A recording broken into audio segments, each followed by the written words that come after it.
Hey, everybody. Wow, right? That was something else. Even if you didn't love the episode like we did, you can't deny it was incredibly spectacular. The budget, the effects, the everything, just, I can't believe they so clearly, definitively, unquestionably just killed Jamie off like that.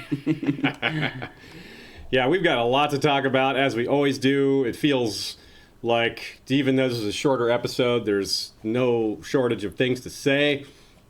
And this one of the things I want to start with is the fact that we're in season 7. As amazing as a lot of times shows start off better than they end, or better than they progress, because it's harder to keep going than it is to write beginnings.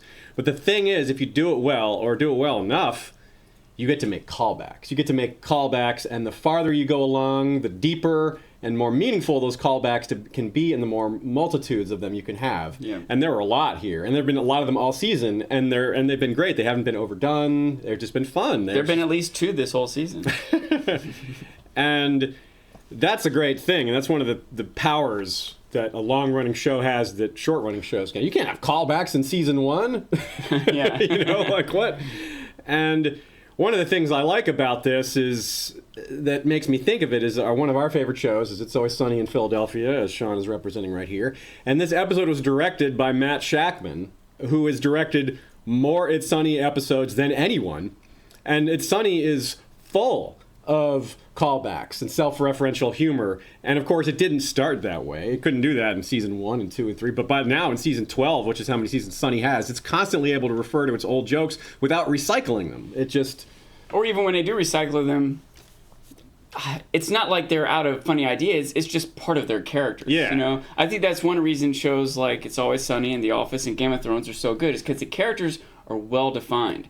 And whether you go through an episode or a season or 7 seasons, the characters keep being who they are. And so that allows for what you might call recycled jokes, but they're really just part of the character coming up over and over again. Just like in real life, you probably know some person in your life that has some quirk about them that they did one time when you first met them, and they keep doing it as long as you know them. It's a part of who they are, you know. So true. And so they broke a lot of their own records here. So I think it's appropriate that all these callbacks are happening amidst, with this Sunny crossover. And in fact, there's more, there's something we're going to maybe look at a little more on Wednesday is there's some rumors and some photos. It may have been Charlie and Mac standing behind Grey Worm during the approach at Casterly Rock. Oh, really? In the previous episode. Yeah, it's not 100% confirmed. And there's a Major League pitcher in this episode, something we didn't bother to grab a shot of that. We're going to talk about that more on Wednesday. But I feel like we would know. If they kept that secret, impressive. And it's there's, as we know, we've talked about before, there's a lot of connections between Sunny and Game of Thrones. Yeah, It's Always Sunny did a Game of Thrones. The directors, D&D, did an episode of It's Always Sunny, yeah. That's right. They did Flowers for Charlie, and there's a lot of connection. There's other connections between those two shows besides this director, Matt Shakman. There's a lot. So it's less crazy than it seems. But also, yeah, like I said, they broke a lot of their own records. They had 20 people on fire at once, at one scene, which is some sort of cinematic record, at least for TV. All those trick riders. There was 11 Danny Dragon shots in last year's finale when she was burning the slaver ships. They had 80 this time. Oh, really? Yeah. They didn't have any star wipes, though. No star wipes. Not a single star wipe. And there was cameras and explosions and all that. I highly recommend you watch the behind the scenes on this episode. It was about a 13-minute mini documentary where they went through all this stuff and showed you how it was made. It's really just mind-blowing, the complexity and the amazingness. And it just gives you appreciation for all they have to do in this short period of time to make the show happen. And that's why I'm so forgiving a lot of times on errors in adaptation and logistical issues and maybe some small issues with continuity because of that. I mean, they have to deal with these insanely... For George R. R. Martin to make a change, he just has to, erase it and rewrite something. Not that he doesn't have amazing creativity. I'm not trying to take away from that. But when these guys make a change, sometimes that means like literally moving millions of dollars around or costing millions of dollars. Yeah. That's the difference between having a direwolf or not. Or that's why it's probably why there was only one dragon instead of all 3 in this one. Because, damn, just the one dragon was incredible. It's also possible Danny doesn't have full control over 3 at once either. It's true. I mean, maybe she had, it was easier for them when they were burning ships because everyone's the enemy. Yeah. But in this case, it's I don't know if the dragons can could tell just friend from foe. accidentally kill. Even if they could tell, they still might just do it on accident. So. That's right. And there's a lot more use of sound and music in this episode than is typical. They always do a good job. Music, of course, is always fantastic, but they did some trickier things in this episode, some unusual things, and some fun things that we'll point out as well in this episode. So, a couple of announcements before we get started. If you're listening to this on podcast, what we've been doing in a lot of these live streams is we're going as long as we want, but we cut off some of the questions from you guys so that we can make it more manageable, so we have time to edit it and get it up reasonably quickly. Cut it off from the podcast. Right. So the full length is going to be at least 2 hours every podcast, but sometimes we're trimming a few of the live questions to make the audio-only version a little more manageable. So if you had a question that you asked us and you didn't hear it in the podcast version, well, it might have been answered in the video version. So you can always check the end of that. Most of the questions we hold till the end. If you do have a super chat, we'll let that get through and answer it directly. But if not, we will be answering most of the questions at the end. Now, if we get, if we committed to, if we got 10,000 views, we would do a 24-hour stream. Was it 10,000? It was 6,000 live viewers. Man, maybe we should have said 10,000. You guys are blowing us up. No, but will we also commit to editing that into 24-hour podcast? Oh, my God. I never thought about the editing job involved in a 24-hour stream. Yeah, woo. I should have thought of that. Too late. Too late. Oh, well, what am I going to do? A couple other announcements before we start. I am dressed this way because the Dothraki clearly are going to be in need of some lawyers after all that property damage. And, I'm not one to miss an opportunity to throw on my Dothraki legal expertise into the fold here. So better call Saul. Better call Drogo. Indeed. So that is that. And we have, of course, some shout outs to do. We have our wonderful Dragon Rider Patreons. And in addition to our wonderful Lord Mark of House Joseph, the Snow and Winterfell rider of Mazlacartho, whose artwork is showing up here, a white dragon with green scales, horns, wings, and talons. We also have a new piece of dragon art. We have art for Telarius, thanks to Ed Shear. And of course, this dragon is ridden by Talanis the Talon. He is the king of Gagossos, rider of Telarius, featured here. He was a red dragon with scales, horns, and talons of midnight black. Art is underway also by Ed Shear for Jinx of House Lier, Green Queen of the Rainwood, rumored daughter of a woods witch, rider of Irogenia, a sylphic albino dragon with amethyst eyes and opalescent wings. Can't wait to see what that dragon looks like.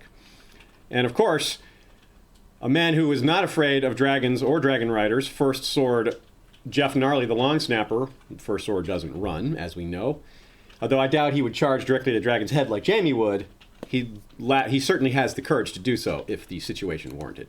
He thought he wasn't scared, but he hasn't seen Jinx's dragon yet. So what are you drinking today, Sean? I've pretty much settled on this mix. I've tried a bunch of different things with the different naked drinks and sodas, but the green protein one with green Mountain Dew, it just has the most nutrients in it. The other naked drinks, they have, like people have said, just have a lot of sugar and they have a bunch of vitamin C and stuff, but I like the green protein one because it has protein. Right on. I, of course, am sticking with my usual coffee and chocolate syrup. I don't really vary that very often, but one day I will, and you all will be caught off guard. My drink is so much healthier than yours, Aziz. I'm also drinking a cherry lime sparkling ice, which is actually a sugar-free drink, but tastes extremely sweet. It's got some alternate sugars in it. It's quite good. It's the first no sugar beverage I've ever been able to tolerate. I hate the aftertaste normally of those things. And that's all you need to know about our beverages for today. Let us get it going. It is time to head to the north. Let's do that. The north. We talked about how the north, not only is it in the story, is the Winterfell become a centerpiece because of that's where they think the war is going to go. They're bringing all the grain. Characters have converged there. And that's the thing. That is why we've been so flummoxed a lot of times in trying to predict the order of things. We kind of had an idea how a lot of things would go, and we've been right about most things. There's a lot of things we've been surprised about and some things that we got wrong. I was confident that the Night King would take Winterfell and then Arya would show up. And they're just doing it totally different than what I thought. And defeat him just easily. And so there's a lot of things going on there, but it's all, like we said, so much depends on what order characters come, and you can see why they're avoiding having everyone get there at the same time, because just in this episode we're going to talk about Arya's arrival, Sansa with Arya, Bran and Littlefinger, Mira and Bran, Arya and Bran, Arya, Bran, and Sansa together, Brienne and Arya, Arya and Littlefinger. I mean, imagine if the Brotherhood was in the mix. Imagine if Jon was still there. Imagine, and they still don't have time for things like talking about Rickon, which I can get. Like, they didn't really want to talk about the horrible things that happened to them along the way, and and also they probably do talk about it, but we just don't see that on screen. It's not going to be as connected to the plot. There's enough emotions going around, etc. At the beginning of the scene, I detected kind of an interesting little parallel. The grain conversation between Sansa and Littlefinger and Walken, they're walking around talking about the grain and how she's not wanting to be too pushy about the grain. It's just like a one line of dialogue. Mm-hmm. And then later in the episode, we have the Reach, which isn't actually suffering yet because they haven't hit winter. It's still really far south. Yet yet King's Landing is grabbing all the grain forcefully to withstand a siege, and it's a totally different leadership style. Even though the North has a greater need for it, they're still being friendlier about it. They're not forcing anyone. They're just being, trying to explain why it's important and try to get people to agree with them rather than just you sending Bronn to make sure it happens using violence. Which Bronn wasn't happy about doing that, but I'm sure he did it. It's his job. So he's definitely taking on jobs he didn't necessarily like or care about. He's just getting paid as long as he's getting paid. Yeah. So that's pretty neat. And I want to give a shout out to Ashea, who is, of course, running production again. Sansa is one of her favorite characters. And it's sort of Ashea's birthday. She was born in Hawaii, so it's kind of ambivalent, the time change. She was kind of born late in the day, so technically in Hawaii she was born on the 6th, but by Eastern Standard Time, arguably she was born on the 7th. So she gets to kind of have two birthdays. So happy double birthday to our favorite producer. Ashea, by the way, wouldn't let me do this Dothraki outfit without a shirt. But she said if we got enough super chats referring to it, then I could do it on Wednesday. So that's up to you guys. Or up to you gals, maybe. That's the case, maybe. Okay, so the first scene we get is that awesome shot of Arya coming over cresting the ridge there. And not the first shot, but one of the early shots. Real quick, I wanted to say something, a more overview thing. Sure. A thought that I had about last week's episode was that it had several different, hugely momentous moments. It's the first time we saw Casterly Rock, and it was taken. It's the first time we saw Highgarden, and it was taken. Olenna was killed. Jon and Dany meet for the first time. Each of these are huge moments that could have had a whole episode building up to, but they were all in the same episode, and it was almost diluted how epic they were by having them all together. So many things, yeah. This episode, I feel like, had a similar amount of epic stuff. The battle was epic, and the reunions in the North were epic. Maybe not quite on the same level as the last one, but I say all this to point out how much I like this episode because I did feel it was epic. I was overwhelmed. It was shorter, and less different things happened, but they felt more relatively important to me. I was blown away by this episode. I just want to say, I particularly liked the first episode of the season. The last episode was good. I think this one's the best one. Right on. Okay, cool. Yeah, there, hidden, something we're going to talk about throughout, hidden throughout all the epicness and the action, there's a lot of subtlety. There's a lot of subtlety. Just for example, Dickon's little speech. It was really jokey. They're making fun of him, but there was a lot going on in that conversation. Yeah. Just stuff like that, and Tyrion's presence just upped the ante as far as the drama and the tension, and not that he was in danger, but anyway, we'll get to all that. There's one I don't want to forget to mention: the interaction between Randall, Jaime, and Bronn. Yes, another big one. Yes, but for now we're still in the North, and they use some interesting tricks with sound and music here. When Arya is cresting the ridge and she sees Winterfell in the distance, there's this big, epic, homecoming music, very, dramatic and powerful. And the same thing as she's gazing around the Bailey. When she's just sitting there and those guards are arguing, she's just kind of looking around and smiling. And it's different for her. But she's happy to be there. But the music was a really big part of that. But then when she's in the crypt talking to Sansa, not any music at all. And then when she's in the Godswood talking to Bran with Sansa there, not a speck of music either. And there's some other things that we'll get to as well. But those right off the top were a really big deal. And our co-writer Joe Buckley points out that Arya there's a lot of things Arya is catching up on, and that's one of the things. Like they didn't have enough time to bring up Rickon and all that. And her entrance is a callback to King's Landing when she's coming out of the sewers and all dirty and trying to get back into the castle. And they're like, "Get the heck out of here!" You know, kind of like you were saying a minute ago, the music also, the moments of subtlety give more impact to the moments of action. That makes sense. When you just have action nonstop, it's you start to become numb to it. But when you present characters in their sort of more day-to-day, non-intense activities, when the intense activity comes, you're a little bit more blown away from it. And music can help with that too. By having lulls in a moment, the swells in the music are more impactful. By having swollen music, silence can have an emotional impact on how you perceive a scene. They definitely use that as a tool of filmmaking. Absolutely, yeah. And it's throughout this episode, too, not just in these northern scenes. We'll keep coming back to that throughout. So Sansa and Arya have their meeting. It's good. I liked it. It was done differently than some of the other reunions, namely the difference in music. That was another big difference. Because when Jon and Sansa meet, there's this big music, know. And, of course, that gets mentioned. Sansa's like, oh, I'm so happy to see you. But, boy, when Jon sees you, his heart will stop. I was like, oh, again, right? And the list, same thing happens. Sansa is twice in a row.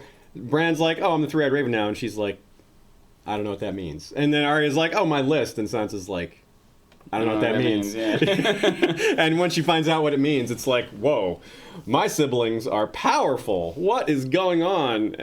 That's just a huge list. So she's doing all this kind of mundane, running the north, handling the grain situation, talking to people, and here are her siblings just totally just out of this world abilities. I think if Sansa hadn't been captured by Joffrey and then turned over to Ramsay, she'd be riding a dragon herself already. Or at least riding Lady. So this is another one that got us. I know I suggested this possibility after we had our previews and theories episode on Saturday, which went great again, by the way. It was a lot of fun to hang out, just...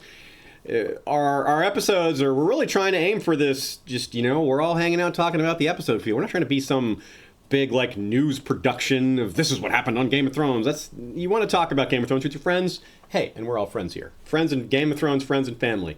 And so I said to you afterwards, you know what? We forgot to consider the most mundane thing possible. Just like they fooled us with with Lyanna's statue and Jon and Littlefinger down the crypt, oh, it's a reveal, blah, blah, blah. And it turned out to be pretty much nothing. Same thing here. He just pulls the dagger out. Here you go. And we're pretty good about considering the most mundane possible answer, and we totally missed that. As far as recording goes. Especially given that we even talked about how Littlefinger will do favors. He's going to offer things up, like whether it's conniving or genuine. He's trying to ingratiate himself to the North. Well, there's just another way for him to do that. It's like a good play for him to make. I can't believe we didn't think. You did say you didn't buy him going to stab somebody. You did. You were pretty adamant about that. So you were totally right. He did not go to stab anyone, and he's not going to be anytime soon. Now he gave away his best dagger. And I wonder something about that scene, though. It's interesting. Bran, obviously immediately. When he heard the word chaos, was able to throw out chaos is a ladder, and Littlefinger's face was like, That was a hot moment. That was really a hot moment. Littlefinger didn't know what was going on there. It threw him for a loop. But it is clear that he's trying, like you said, he's trying to ingratiate himself. He's trying to get in. And Bran, I wonder if Bran was toying with him. He said, do you know who this dagger belonged to? Yeah. And Littlefinger's like, no. And he's like, do you know who that dagger belonged to, Bran? Are you holding back? And now the thing is, some people probably question why he doesn't just out Littlefinger right away. Well, the thing is, he's not Bran. He doesn't necessarily... There's some instincts, some evidence that he still has some Bran in him. There's some little tidbits, some little subtle things that show he's not entirely gone. But that's the thing. If he's not Bran, if he just remembers what Bran was like, he's not going to... He doesn't care about Bran's father either. He doesn't care about what happened to Ned Stark. That's not that important to him. Not only that, it might be a relatively smaller memory for him. He even said, I remember so much now, or I know so much now, something along that line. When he sees this dagger, he might have centuries and centuries of history flooding into his mind. Mm-hmm. When he said, who in this dagger, he might be talking about some ancient first man or something, what I mean? The guy who drew it in Sam's book. Right. Not necessarily the person who owned it last year or whatever. To Bran or to the Three-Eyed Raven, that might be relatively way less important.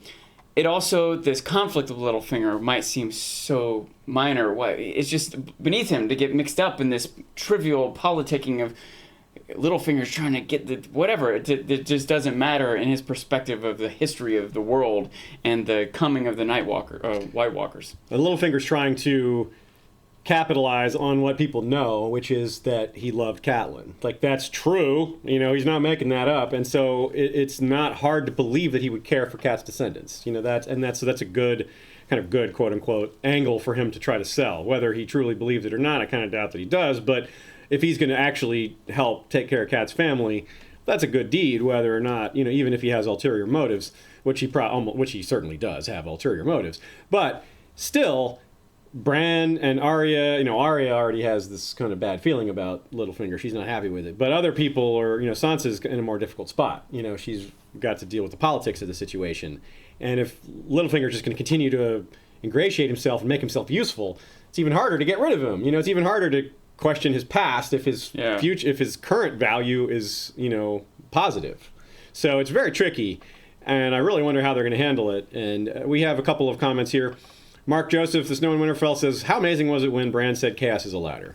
That was pretty awesome. I mean, we definitely wondered what he was going to say to people. Like, what's he going to say to Arya? What's he going to say if he said something to Littlefinger? Because after what he said to Dollar's Head and Sansa, it was like something meaningful that they shouldn't know. It was like, oh, he's going to do that to everybody. Mm-hmm. What's it going to be?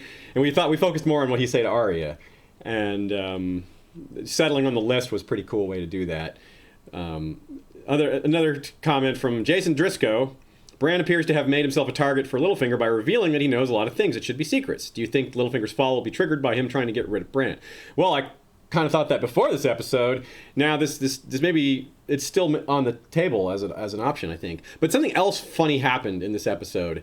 One of the shots of Littlefinger, he's standing there, and then there's this raven caw, like this very distinct. It's one of the sound tricks I was talking about, and it still reminds me of this plot that we dug up last episode about him being concerned or interested or curious about the archives of Maester Luwin's letters. So that caw was like a reminder that still may be in play. Going after Bran, I don't know if he can pull that. If he thinks Bran can see everything, how can he think that he could get away with that? Like, he's not. Yeah. He's smart. You know, Littlefinger is very smart. It's possible that Littlefinger doesn't even know that Bran can see everything. Maybe it's obvious. Like, we already know it, so it seems like, oh, he know. But maybe he just thinks, whoa, this kid's got the same theory on the world as me. He really knows how to politic. Has he been talking to Varys? Has he been talking to Sansa? Yeah, who's he been talking to? You know, I'm not sure. I don't think it's like. I think it most likely he's at least registering that Bran has some kind of powers. But it might be a little bit of a leap for us to assume that automatically. You know, I don't know that Littlefinger has been told this. And it's a pretty big jump to assume that just because he used a line that I used one time, he must have perfect psychic powers and knows all of history. You know, he doesn't necessarily know that Bran knows everything. That's true. And maybe that'll become clear. Yeah. At some point, you know, he's like, wait, does he know? Oh, he knows everything. Wow, he does know everything. Mm-hmm. Whoa. Joe Buckley wants to know if we would have been nice, or says rather, it would have been nice if we had some of the Northern Lords reacting to Bran. I think maybe they're just kind of keeping him a little bit of a secret. I mean, they know he's there, and they know he's crippled, so maybe that's like, well, they're not going to push for him to rule. They've already nominated a king. No one's going to bother with that. Bran already said, I could never be the Lord of Winterfell, yeah, right? So even if that came up, he's not interested, so. I can imagine we might still get some of those reactions, but I feel more like they just, with that line of dialogue, moved past it. That's just not going to be an issue. We see a super chat from Alex Willer. Is Littlefinger in charge of the Riverlands in the show? No. He is the Lord of Harrenhal. In the books, he is Lord Paramount of the Riverlands and is Lord of Harrenhal. In the show, he's only Lord of Harrenhal. And the Vale. And the Vale, yes. I wasn't talking about the Vale at all, but yeah, in both he is Lord of the Vale, Lord Protector of the Vale. And because of for different reasons, but same end result. Technically, Robin is Lord, but he's not effectively. He can't serve as such. But it was mentioned that Littlefinger has declared for the North. Yes, and that's something I wanted to bring up, by the way, because that's something I have even specifically said in the past that Littlefinger is still Inca with Cersei, as far as we know, right? He could go talk to her, but yeah, if he's declared for the North specifically, that's a shift in how I was perceiving what was going on here.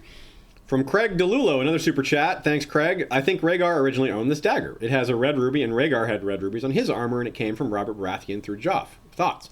Well, here's the thing. I think we sort of touched on this on Saturday, I think, but there's no way to know for sure, but absolutely, if this was, if they only had a few Valyrian steel daggers in the armory, then, yeah, Rhaegar would probably be aware of it. He would probably use it. It's Valyrian steel. It's a nice weapon. It's a nice, and everyone carries a dagger around, even fancy princes. It cuts through bread so well. Yeah, it really does, yeah. Through that tough bread that isn't made using Hot Pie's correct methods. Yeah. You need Valyrian steel to cut through that. So it's impossible to know, but I think it's very likely Rhaegar was aware of the dagger. He not unlikely used it, and that would be, and Robert certainly wouldn't throw that away. It's a nice little weapon. And Joffrey would have just found it sitting there. It could have easily been forgotten about. Robert stopped caring about such things and got overweight and didn't carry weapons around. He may never have carried it around since he was king as soon as he won the war. But I like the idea of Rhaegar walking around with it. It makes sense. So we get more emphasis on how Bran has changed and more clarification on it and seeing it from another angle with somebody that he traveled with. Mira was just ripping her heart out there, just seeing that, she did all this for him, and it's not that he's ungrateful. It's that he's not capable of... It's that he's not he. Yeah, it's not he, exactly. He's not him. Bran is grateful, but the Three-Eyed Raven is, a billion souls all at once. Yeah. And you would still think the Three-Eyed Raven might be grateful, though. He did say thank you.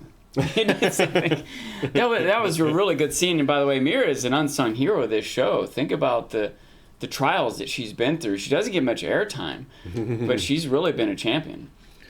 That's funny. Super chat from Chris Foy, who's been friend-zoned worse, Jorah or Littlefinger? Huh. I don't think Littlefinger's even a friend, so I guess Jorah. Littlefinger's just I only talk to you because I have to. He's Littlefinger talks to the hand. Jorah is in the friend zone. Yeah, so, Littlefinger's been pushed farther away, but Jorah's more in the friend zone.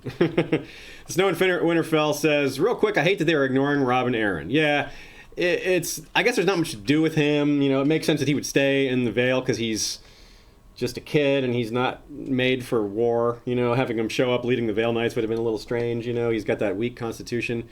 But it is a little odd that he's not being talked about. I wish every episode was an hour and a half and there were 18 episodes per season, and we did get to touch bases with all the different characters all over the place. But what are they going to do with Robb and Aaron? How is he going to affect the plot anywhere? Yeah, I guess, you know what? As soon as I say that, I realize he might do something crazy. He might just get a hair up his butt and decide, you know what? Screw that Littlefinger guy. I'm going to throw someone through the moon door. I'll be on Cersei's side. I mean, he could, but I don't think that's the direction they're going, right? That would be like a random monkey wrench out of nowhere that I don't think that's what they're doing with I don't the show, think he has the legal authority to, because he's his minority. He's in his minority. And I think that's Peter has the legal authority. We don't need to go to this rabbit hole, but I think that I don't even think he can do that if he wanted to. He could try. People might follow his orders because It might be dangerous not to, because eventually he will be old enough and you'll be first on the list. That's absolutely true. It's something that came up with Joffrey a lot. It was like, well, if I disobey him when he's in his minority, what happens is he going to get revenge on me when he turns 16? Like something that Tyrion and Sandor are both thinking about. It is interesting the more we talk about it. Like I said, I would like to see scenes there. How is he being dealt with? Littlefinger was able to manage him. His mom was able to manage him. But who's managing him now? There's a bunch of stiff old people. You don't want to know, yeah. Super chat from Dan S. No question, just want to say keep up the great work. Well, thanks, Dan. We appreciate it, and we will certainly keep at it with all of our efforts. And moving on. Okay, so Mira, we were talking about... All right, we were trying to do another question and then move forward, but another super chat. Thank you, Perry from Mexico. Do you think Bran might be the lone wolf who dies while the pack survives? Ooh, it's kind of like his. Do we think Bran is already the lone wolf who died? Oh, I see. Even said it. Yeah. I don't know if that's the question he meant, but that's what I'm thinking. I think that is what he meant. That does seem to be. Oh, died past tense. Yep. Yeah, that is. Wow, that's deep. That's deep. He kind of did, yeah, because they're not with him. He's not really he's not part of the pack. He's like some sort of pack deity. He's like a deity sitting over the pack. The pack needs to protect him, or maybe they all die. But another super chat from Alex Willer. If you were Dany, would you marry Robin? I don't know. I think she would maybe have to consider it, but I think that would be farther down the list of options. I think it's better to marry Jon, and especially if the Vale is subservient to the North, which they are at this point. Because say Jon got killed or refused to bend the knee, and they had to war against each other. Yeah, I still don't think. I would still wait a while to see if he comes back again. Like Jon's dead, but like I still don't just jump to marry Robert. So Mira's just super sad, and she says, "You died in that cave." Like she really just spells it out for us. In case it wasn't clear at this point, you died in the cave, and Bran doesn't exactly say no. He's like, he's got no response to that, and he points out, he's like, I have memories of Bran aren't really that different than just everyone else's memories are now in his head. He's like, yeah, I don't know what it was like to be Bran, but those are just one out of millions of different sets of memories I have that aren't like personally attached to me. It's really hard to put into perspective, Joe Buckley says, to me it seemed like Bran has reached where we all thought he eventually would, but I feel like I've missed an episode somewhere or something. We missed the actual point where Bran changed from Bran to this thing. Yeah, it kind of happened off screen. It did kind of happen like in between him screwing up and getting that mark and fleeing, where he was yelling about, he touched me, in between being dragged out of that cave and getting to the wall. He's become this, yeah. And it is a story that I suspect the books will be able to do a little better. And the books are a better medium for that. It's a very internal story. If there was an exact moment when it happened, we might have seen it. There's several moments when it could have been. Yeah. When within the vision, the three-eyed raven was killed in real life, and in the vision he kind of like scattered into a bunch of birds. Do you remember that? Yeah. Like that might have been the moment right there when Bran became the three-eyed raven. Even if there was an exact moment when it happened, it still might have been a slow transition for it to absorb his psyche or whatever, And I think we did see that off screen. But I think it happened before they got to Winterfell. I think we saw it the first time he spoke at the gates there. We might have even, if you look back at it, kind of see Amira's eyes all along. I think she has been traveling with him this whole time. She's already seen that he's gone, Yeah, and now it's just confirmed. She might have had this hope that when he gets back home, when he sees his family, and that hope is just... Or that'll come out of it a little bit. Yeah, you're right. That's a great point. Like, maybe that she was waiting to see how he reacted to being with family, and it didn't change. It didn't even bat an eye. Yeah. And clearly she's tried to been supportive, you know what I mean, to understand what he's going through, but finally she breaks down in this moment. It's a really good performance. It's a really good scene. It really was. She looks like she's going to get very little. This might be it for her this whole season. I hope not. Yeah, I hope we follow her down to the river. Yeah, I mean, she said she's going to be with her family, which is a good reason to get excited. I mean, that ups the chance that we see Howland Reed, even though I kind of doubt it'll be this year. It could be, and whether it's this year or not, I'm hopeful that we'll get it in one way or another. So that's cool. And you're right, she totally nailed it as far as the acting goes. And yeah, and she just can't get past it. She can't get. It's just so emotional. So like she can't have his perspective just as much as we can, even though she's a lot closer to it. It still just doesn't fit her worldview. Like, how can you not feel these things? How can you not experience them? You're living and breathing, and your name is Bran. He's like, I'm not though. It's like. It's hard for her to grasp that. It's hard for us to grasp that. So let's see. Moving on to Bran and Arya. Oh, is this another? We have another super chat. Okay, from Sadea Ramsey. Anyone else starting to think Missandei is not who she says she is? They keep bringing up Nath, and it's strange. But would the show use this twist? Yeah, I wondered about that too. They are talking a lot about Nath, and there's multiple conversations coming up about her culture. And I wonder if maybe they're trying to show, some things that might happen at the end of the show in terms of what government might be in place when all is said and done. And we're seeing how Jon and Dany both have very progressive ideas, and a lot of the people they're with have progressive ideas, about how to rule. Yeah, it's so progressive, ending slavery. Okay, progressive in terms of Westeros. Relatively progressive. Yeah, Westeros progressive. So, yeah, I think that's entirely possible, that they're tossing out some of these ideas as groundwork for how things are going to be run later. They might just, they might be just trying to get us to care about her character more so that it's more tragic when she dies. Yeah. But they might also just legitimately be trying to develop this character. She hasn't had much character development. It's a complaint I have about a lot of shows or movies or whatever when a character is little more than, their image, The one with the dagger, the girl with red hair, or something like that, and they're, I think there's even a turn, a Mary Jane, or is that Mary Sue? A Mary Sue, just a shell of a character. They're trying to make sure there's more to Missandei. Yeah. Since she has become relatively more important. By the way, that's another thing I want to say real quick. when I take my notes for the show, I've actually expanded my method this last couple seasons, but one thing I do is I write out all the characters kind of on the sheet relative geographically to where they are and connect them as the episode goes. And, it can bring out certain patterns. Maybe I'm just a weirdo, but it's what I like to do. But my point is that in the past, there have been times where on my sheet of paper, I had like 70 names on there, 70 different characters that we're trying to keep up with. And some of them maybe don't quite deserve to be on there, and some characters, they kind of skip episodes or whatever. But I'm trying to stick to central characters because I have so much to keep up with, and so often someone who doesn't seem important becomes important all of a sudden. Well, this episode I'm down to merely 45. I only have 45 names on my list of characters to keep up with in the show. But that being down from how many it was before, each name that's still there is relatively more important, like my Sunday. Right on. Super chat from Meredith Glassberg. If Sansa is supposed to become a real player in the Game of Thrones, shouldn't she be the architect of Cersei's downfall, not just Littlefinger's? Yeah, she might be. I'd like to see her get involved. Right now, she's a little too busy to deal with that, and Cersei, as big of a deal as she is a little busy, and Sansa is too. And as has been pointed out many times, the neck is a substantial geographical obstacle for any army, not to mention winter, which... I'm with John. I'm not worried about Cersei sending an army north. She might do something else. There's things she can do, no doubt. But an invasion, no. I'm not worried about something like that. At least not at this point, especially not now. Even less so now, with her army getting beaten up pretty good. But still, there's a chance for her politically to damage Cersei, to do things, to make moves, either with arrangements with the other regions, maybe politicking with some of Cersei's allies to try to bring them over, say, hey, leave Cersei... come with us, and things will go up better for you. Maybe in the Riverlands in particular, like those regions that border the North and the Vale, places like that might be more likely to switch sides because they're geographically safer. Maybe she better keep Littlefinger on her side, whatever Bran says. That's a good point. Yeah, that's a good point because as much as Cersei is currently would hate Littlefinger, if there's an opportunity for her to flip him back to her side, she would do that.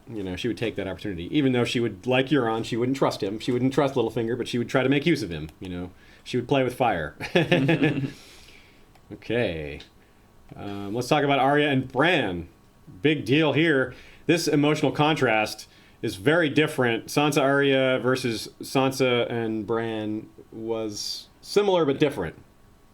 Yeah, the meeting of Sansa and Arya had emotion in it. At first, they kind of kept their cool, you know what I mean? But eventually, they hug and they relate, and you at least can tell they're holding back some negative emotions, right? But yes. with Sansa and Bran, and Arya and Bran, when they hug, he just has this stone face. What did I say? 1,000-eyed stare. Yes, 1,000 eyes in one. That's right. Perfect. And this whole thing with the dagger. This was interesting. It makes sense that Bran would give it to Arya. He doesn't need it. And Arya is now armed against the White Walkers, even though she hasn't heard of them yet. That she's one character. That's one. Not only has Rickon not been mentioned to her yet, presumably, although I could see that being mentioned off screen, but no obvious reference to the White Walkers has been made to her yet. And she hasn't been there long. Break her in slowly. Give her all the bad news slowly. That is one thing I think we will see a conversation about, because I think it'll be a plot point. She still has it in her mind if she wants revenge. She still has her list. You know what I mean? It's still a prominent part of her character. So she ostensibly needs to be convinced to abandon that and worry about the true threat. Yeah, totally.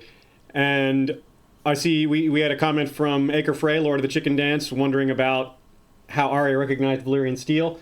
Well, she would have been familiar with ice, her father's sword, which should have the same look to it. The blade should have that same kind of quality of color, dark, smoky color, black almost. She spent time with Gendry. He might have talked about blacksmithing, metal stuff, That's possible. She's also we saw the Stark kids being educated. That might have been a thing. Yeah, it might have just been a part of their education. That's true. Maester Luwin had a Valyrian steel link even in his chain. Arya's been around, Yeah. So what they gave us with Bran's reveal about Arya was that he also, in addition to knowing about her list, which Arya was more... She wasn't very freaked out, but she did look at Sansa like, how the hell did he know that?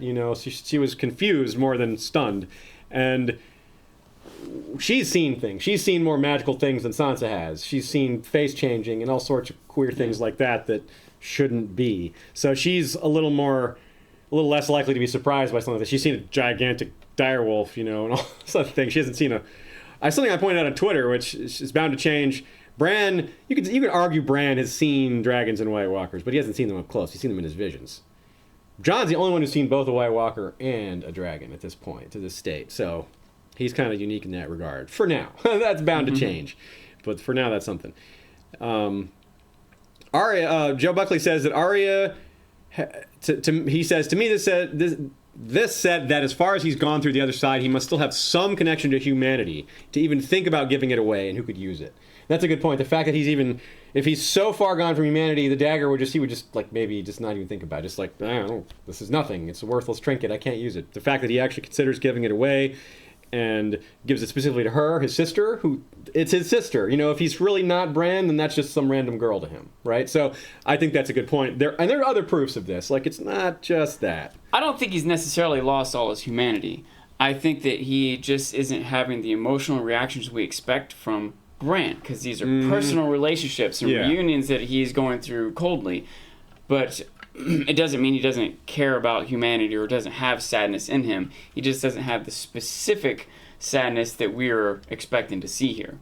It's entirely possible that if he, and we're not going to see this kind of long term, I don't think, but if Bran were to be the three-eyed raven for a long time, he would regain some of his humanity. He would get used to his powers. Maybe not. Maybe he would go more in the other direction. But the three-eyed raven talked to him like a human being. Talked to Bran like a human being. He was like, he had some emotion in his voice. He wasn't just a robot like, this is what you have to do to save the world. I mean, he was, he had more humanity than Bran is showing here. If we get 20,000 views, we'll do a whole episode of robot voices. The Snow and Winterfell says, or maybe he knows Arya will need it because he's seen what she can do. Okay. That's an alternate theory that I really like. Maybe it's not, it has nothing to do with family or any connection. It's like she is important. And like I said, that was the first thing I said, is she's now armed with Valyrian steel to fight the White Walkers. Yeah. Maybe that's what he was doing. It's like, you're a powerful fighter. I'm going to arm you. You need to have the weapon. Of all the people, you're one of the ones who should have a Valyrian steel dagger. And then she immediately shows that she knows how to use it. The fighting with Arya. With Bran. Arya fighting with Brienne, yes, rather. And we get a little bit before that, we get Podrick. I liked that little moment of Brienne and Pod where Pod's trying to compliment her, and she's like, thank you, Pod. She takes it right. She's like, okay, I see what you're doing here. Hey, Pod knows what she's about to say. She's probably said it to him 30 times, you know what I mean? But she's recognizing his persistence, maybe recognizing her actual role at this point, I love his facial reaction to that too. When she starts to get frustrated, he looks up at her quizzically like, "Oh, she's about to say something important." Like, not like, "Uh-oh, what did I say? I'm bracing for it." He's just like, "I'm about to be schooled." Yeah. And then when she says that, he's like, he nods and smiles, and it's like he's just like ready to learn, even though he just got his butt kicked in the training yard. Or I guess that's actually later. Or he's just getting his butt kicked, every day. He's learning to fight. And that's important. He's learning to fight. Like, clearly he needs it. It'll make us believe it more when he fights well later on. Sure, there'll be a battle, and he fights in it, and he'll do a good job. Yeah. Joe Buckley points out the parallel here that Littlefinger points out the oath to Cat, and then Arya does the same to Brienne, says, you took an oath to Cat, both of the daughters, and she's like, Brienne wasn't hesitating because I don't want to train with you, little girl. She's like, because you're not beneath me. She's like, I'm afraid of hurting you. I don't want to hurt you. Yeah. And then Arya shows what she can do, and then Brienne starts to take it more seriously, kicks her, and there's like, oops, wait, did I go too far? And Arya jumps back up ready, and she's like, all right. And then they're having fun. That's when we get this shot, I love this shot when they just are smiling. They both enjoy this. They both enjoy the Song of Swords, as it's called in the books, and it's a callback to Syrio. When she's getting good, dueling with Syrio, she's got a smile on her face at all times. She's really happy. She exalts in her skills. Looks like we have a super chat from Monkismo. How can Arya be depowered a bit so she won't be quite as unstoppable as she has been so far this season? Maybe gaining humanity is going to slow her down, because before, if she's just like this unfeeling killing machine, not that she was unfeeling, but if she was less humanity in her, it's easier for her. But now she's learning that it's not so simple. Maybe she'll be more focused on certain ones. But I agree, she's as powerful as anyone in her own way. My snarky answer is better writing.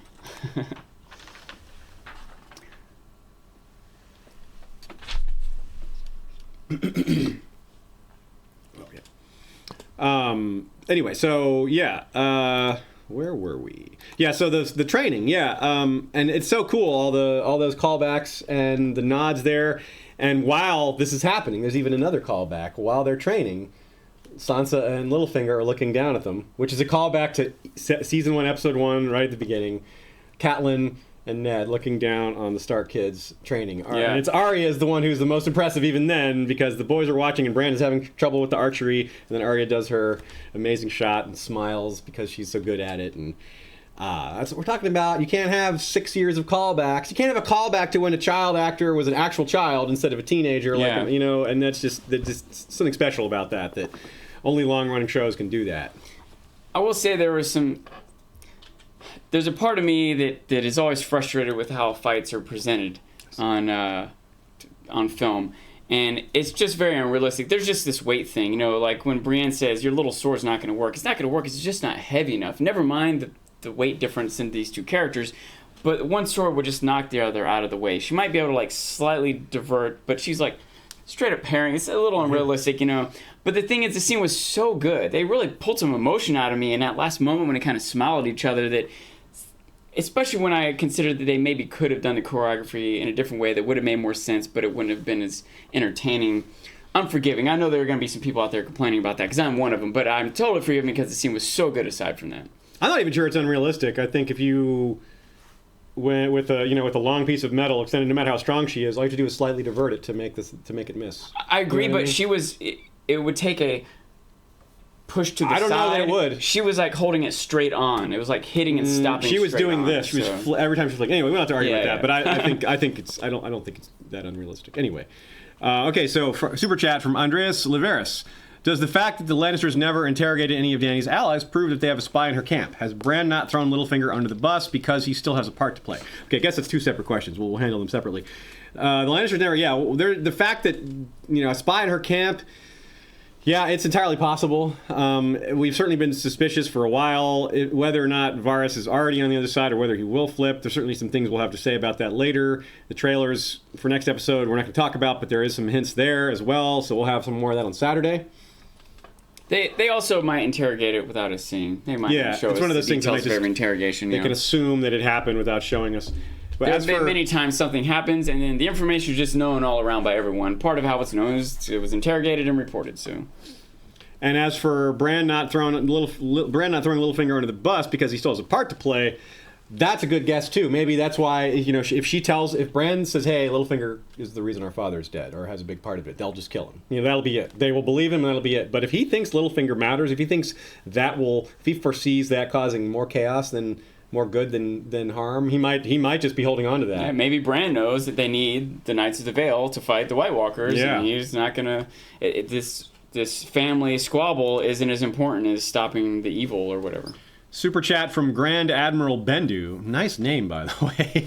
Will Arya take Brienne with her to King's Landing to fight the Mountain while she goes after Cersei, since she's bound to both Stark girls?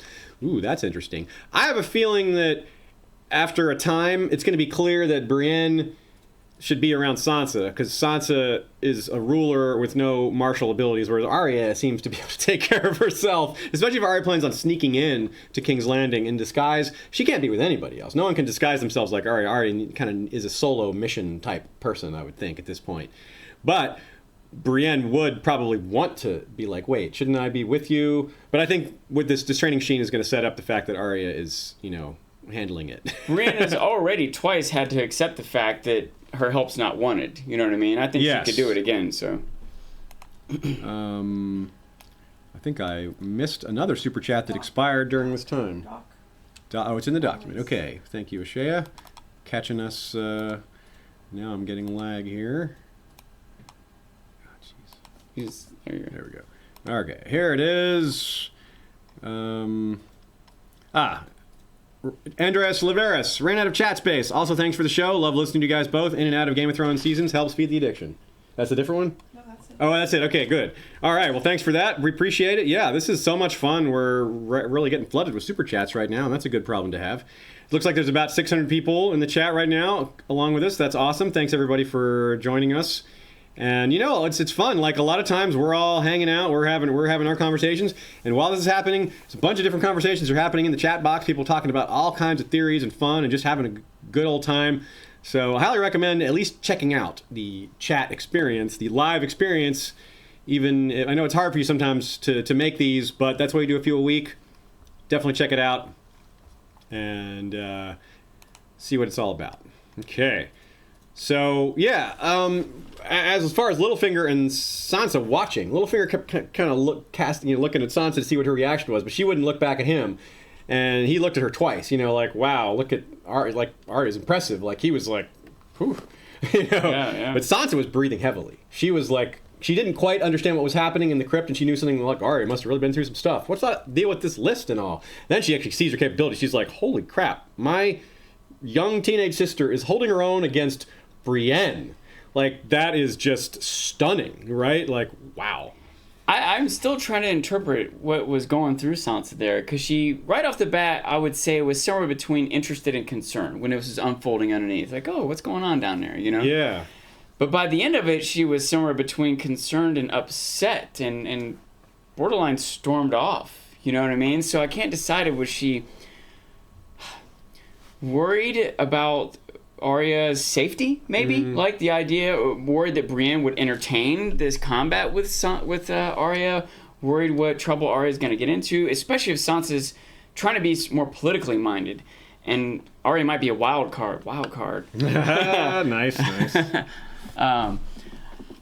I'm really excited to see how this continues to fold out, and I hope we get some insight into what's going on in Sansa's mind there. You know what's interesting? This kind of struck me. A couple of people have mentioned the parallels here, and we've had a couple mention that maybe she's a little jealous, that Sansa's a little jealous that Arya is this capable. And it reminds me of Cersei. Sansa's becoming more and more like Cersei. Not that I ever think she'll be like Cersei, but she's learned from Cersei. She's been around Cersei, so of course Cersei can have an impact. Cersei has always resented the fact that she wasn't taught how to fight, because she was resented that she was born a woman and thus wasn't taught how to fight, and resents that. So if that's a parallel, maybe Sansa is resenting the same thing as, look how good she is at fighting. I don't know, not that she resents not being able to fight, but she resents that power that comes with that. Yeah. Now, her character maybe has changed, especially the life she's lived. Maybe she wished she was more physically capable, but what seemed to be part of her early character was not to be concerned with that at all. Does that make sense? Mm-hmm. And she, again, was naive and has grown up a lot, but at that time, on some level, she wanted to be a princess and do the things that a princess would do, right? But some of those things might also include some politicking, which Cersei gave her some guidance on. And yeah, I think it's not so much that she wants to be more physically capable, but it might feel like a threat to her power. It might even be subconscious in Sansa to feel this. I don't know if jealousy is quite the right word, but if Arya can prove herself as a warrior, she might be more accepted by the other Northmen than Sansa. Right? Yeah, that's true. Here's another angle to it, too. It's thinking about what Sansa knows about Arya. If Sansa's memories of Arya are this, like, wild, uncontrolled girl throwing an orange at the feast, at her, with the king and queen just right there, disobeying their parents, is like... So she sees this girl who never fell in line, who always did her own thing, and now she's a badass warrior too, so it's going to be even harder to stop her from doing, like, if she's, like, sitting there with Littlefinger, like, okay, I don't want to kill Littlefinger because we need him. Arya hates Littlefinger. She's already staring up at her, like, staring up at Littlefinger, like, giving him the eye, and Littlefinger's, like, bows, and Arya just keeps staring at him like, I know what you're about. It's not just like, don't kill Littlefinger, at least not yet. Like, don't mess with things. Like, this is a delicate balance. It isn't just about us getting revenge. So Arya might not have any patience for that. She may be more like Jon, which makes sense. That she just, on some level, she's just gonna do what she needs it might even be registering in Sansa's mind that this is another piece for Littlefinger to play with. You know what I mean? Someone that can be turned against her, or someone Littlefinger could ingratiate himself to that will make it tougher for Sansa. So. Super chat from Paul Fries, or Paul Fries, sorry if I'm saying it wrong. Will Jaime die tragically and hopelessly tied to Cersei, or will he come to his wits and betray her? Queenslayer has a nice ring to it. Love all you guys. Great work on the show. Much love. Well, thank you, Paul. Much love to you as well. I think that's one of the biggest overarching questions of the whole show, the whole series. I lean towards yes, that he'll come to his senses, and I think that he's not. I think he's not going to die. I think that he's got, even though he's weighed down by his armor. His plot armor is buoyant. Yeah. I don't think it'll be soon, but I think the answer to the question is both. Uh-huh. That he's going to die tragically, but also come to his senses. He's going to kill Cersei at the last minute, but still be killed himself. That's what I think. Yeah, I could definitely see that. And I think that the vehicle for that might be, well, now he's a captive probably. Even if he's saved here, I mean, Drogon's sitting right there. I don't want to see him getting away. Which, we'll talk about that more later, because I think Bronn is in the same boat, or same ship, sinking there. Which means Tyrion and Jaime get to have interactions. You know, Jaime's a captive, and that's awesome. Jaime's had some great interactions with Catelyn when he was a captive. Jaime as a captive is a good character. Yeah. Super chat from Nancy Groth. Big one. Thanks, Nancy. I don't see a question attached. If you want to make sure Shea sees that, we will grab it if it pops up. You know, Bronn's been captive before, too. He's a good... and he could have interactions with Tyrion. With Tyene, yeah. Tyene and Tyrion, yeah. Different. It's... Tyrion's not as good looking as Tyene, but Tyrion has maybe more to offer in terms of a future. Like, say... Well, we'll get to that. I have a lot to say about Bronn's future. Yeah, like a future period. Yeah. So we said that, Arya doesn't know about the White Walkers yet, and that'll be interesting. You know, that's what she's maybe training for. This fight against Brienne, against the toughest fighter around, might be training for dueling a White Walker later down the line. Something like epic in Season 8, something like that. I wouldn't expect that to be soon. But hey, that's what we could be looking for. And, yeah, I do think that there'll be some... They're kind of toying with us with regards to Littlefinger, but Arya giving him the eye, I think might mean we're seeing a little more where this plot might be headed. And but she also has to learn about Jon. You know, when Jon comes back, I don't know. Maybe he won't go straight to Winterfell. Maybe he goes straight to Eastwatch. Maybe that's going to be delayed for a while. Well, there's a reason these next couple episodes are longer. You know, we should get some of this unfolding. Yeah, I mean that's the big. That's probably the biggest reunion possibility that we've had this season so far is those two, right? Sansa and Jon was huge. Arya and Sansa's huge. Bran and everyone is huge, but Arya, Jon, those two like loved each other the most, you know, out of all the sibling pairings. Yeah, they were the most connected to each other and did the most traveling. Yeah, with the possible exception of Jon and Robb, which isn't happening. Yeah. And here we go from the Snow and Winterfell. I totally think Littlefinger recognized Arya from Harrenhal in that moment. Oh, yeah. Littlefinger was in the room with Tywin having chats at Harrenhal.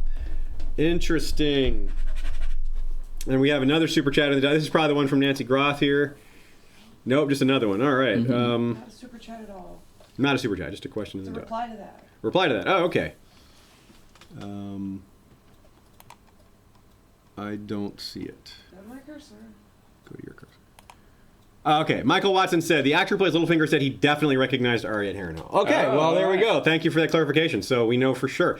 That's a great catch. That totally slipped by us. Okay, so what is he going to make of that? He's like, whoa, Arya was hiding there, pretending to be a serving girl with Tywin. Like, his estimation of her just went way... He saw her fighting, and then he sees that. Wow, that's amazing. Nancy Groth missed the place for my text for my super chat. Why Jaime hostage again? Will Cersei have to choose crown over Jaime?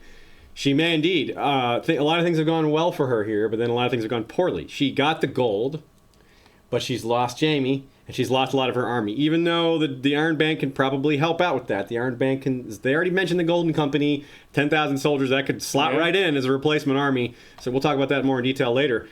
But yeah, I could see that happening. I could see Cersei having to choose, you know, like, that's a incredibly valuable hostage, right? The best hostage they could have. It's probably the only hostage that Cersei would care about. Like, no one else they could capture that Cersei would be like, oh, well, you know, you got him. Yeah. But Jaime, that's different. That's about as tough a choice as she could ever have. Yes, thanks, Shea, for cracking the whip. Melanie Patrick points out.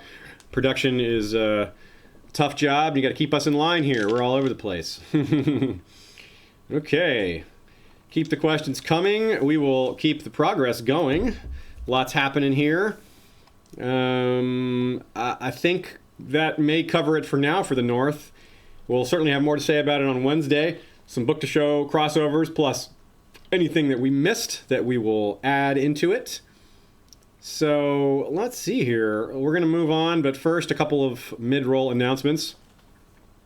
Shout out to our Blood Rider Kohol Koi, who has registered another kill.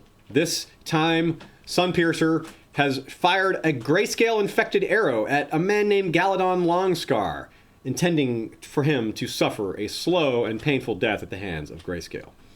Also, thanks to our sellsword captains, who I'm honoring today, I think out of the normal order, because I loved the mention of the Golden Company so much that I wanted to make sure that we had an on-point shout-out that fit nicely. And I think we have a new one anyway, so that's cool. We'll get a new guy in there. So thanks to Peter Blaze of the Emerald Isle, captain of the Werewood Wanderers, to long lives, quick deaths, cold beer, and warm women. Dagron, Marshal of the Axe, captain of the Red Tide, motto, resistance is futile. Garyon Pike is wielder of Grave Embrace, a Valyrian steel axe, captain of the Iron Wave, whose motto is Iron's Kiss is eternal. Kyron Cowlsbane, captain of the Stone. Sounds like the Lannisters could have used a guy named Cowlsbane right about last episode. Their motto is the torrent breaks upon the stone, and they are the stone shields.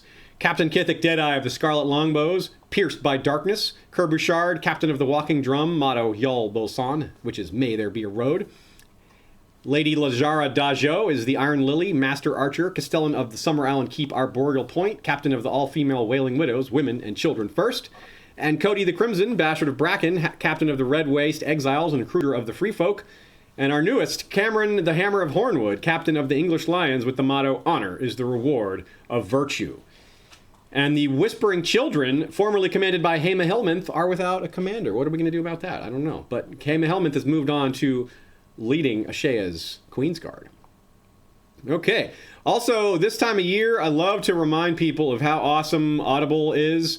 This is not just a pitch for us to make a little money. I use Audible. I use it for the audiobooks. In fact, I tweeted as we were getting ready for this episode, as we were setting up, instead of the usual recent listening to Daenerys and the Targaryens, which we still are doing constantly, I had the World of Ice and Fire going because I wanted to refresh myself on Aegon's conquest, the Field of Fire, and how Aegon dealt with using his dragons. He was hesitant to deploy them for a lot of the same reasons. He didn't want to just get this reputation as just burning everyone. He didn't just start off by trying to burn everyone down and do that. He tried to let people bow to him first and then moved in with the heavy artillery, meaning his dragons. So a lot of really cool parallels there. Highly recommend it. The Word of Ice and Fire is amazing. And there's a lot of other parallels in there as well. If you want to check it out, you can get it for free along with another free download. Audible has 2 free downloads that you can get if you take the trial. It's a 1-month trial. And at the end of that month, you can cancel it if you don't like it, and you will have paid 0. So 2 free audiobook downloads because you get to keep them even if you cancel. Get the World of Ice and Fire, maybe get Game of Thrones, maybe check out one of the Dunk and Egg stories, which are read by Harry Lloyd, who is Viserys, and his reading voice is fantastic. So a lot of great ways to do that. You can go to historyofwesteros.com, find the audible.com link on the right sidebar there, and enjoy. Does Audible have podcasts like History on Fire? No, Audible's only audiobooks. Books, okay. So yeah, for podcasts and stuff like that, yeah, still iTunes and SoundCloud and Acast are still the best source for that. By the way, again, another shout out to our host Acast, who is one of the only, if not the only, podcast host out there that allows images to be uploaded as part of an audio file. So our episodes get uploaded, our audio-only episodes get uploaded with attached images that you can scroll through on your podcast player, on your phone, on your, on the browser, anything you'd like. So it's pretty fun to be able to associate the images with your visual podcast. Sometimes we put maps up, and during the TV season, it's typically just shots of the characters or certain scenes. A lot of fun stuff like that. Sometimes it's East wearing no shirt. We have not done that. Don't worry. We're trying to make people want this. What are you doing here? Okay, so looks like we got another super chat here from Acre Frey. I don't see the question, but we've got a lot of your questions in here, Acre Frey, so we'll certainly be keeping those coming.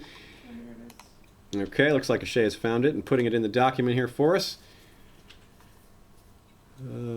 Or did we? Yeah, here we go.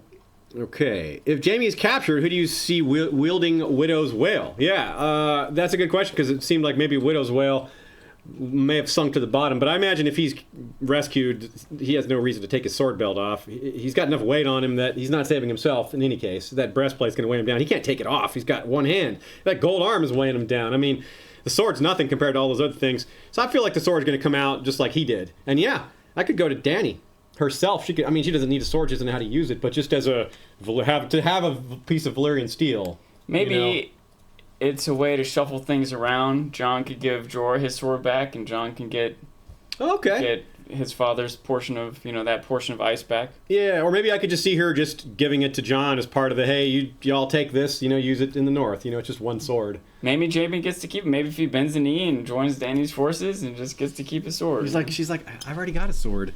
I don't need your sword to bow. He's like, I'm trying to come up with something to make you kneel, dude. Just come on, throw me a bone here.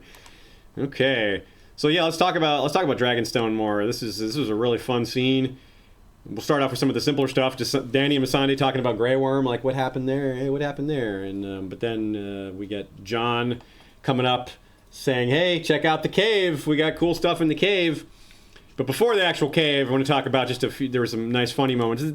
These Dragonstone dialogue scenes have done a really good job of mixing interesting subject matter with subtleties, with humor just thrown in there here and there. Davos has said a lot of serious things, but he's also done a lot of comic relief with his titles. In this case, he's like, "That's King Snow." That doesn't sound right. King John? That's really funny. But not even as remotely as funny as Jon saying, "How many men do we have up at the wall? 10,000? Less? Fewer." Stannis makes his presence known even several seasons later. That was so funny. The fewer reference, great. That's just, we're going to all be suffering for the next few weeks. People are going to be making fewer jokes all over the place. I hope they make more jokes. Wait. A super chat from Gildor Inglorian. Looks like from Canada. Thank you, Gildor. How long do winters last in Planetos on average? And are seasons magical? Seasons are absolutely magical. George has been unequivocal about that. And he even said that we will, in the books, get an answer on why. Or at least some sort of answer. Not a full answer, but some inkling as to why. And there is no average. There would be an average, I suppose, but they vary greatly.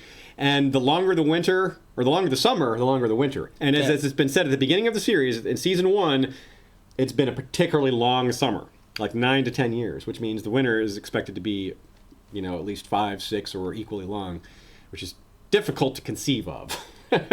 But there you go. So yes, so maybe more like, I guess like a typical winter is more like a year. Or maybe even just 6 months, or even 2 years, maybe somewhere in the 6 month to 2 year range. But this is not going to be an average winter. I've also wondered or supposed that within a 10-year summer, there's probably still some range. There's probably some warm, sometimes it's closer to fall or spring than the mid-heat of summer. And winter probably doesn't just instantly start totally frozen. You're going to go through some cooling. Already we see everyone dressing warmer, even though everything isn't covered in ice, Pegleg Pete 1 says, Jon can't give Longclaw to Jorah. This is a super chat, by the way. Thanks, Pegleg Pete. Lyanna is head of the house, and Jon did not give it to her when he went to Bear Island asking for help. That's a good point. Jorah is kind of, has been exiled from his house, and that would maybe be an insult to his new allies to give the family sword to the men, and especially because Jorah left it behind on purpose. He didn't I can't take this because I don't have time. He left it because he didn't want to make the shame even greater.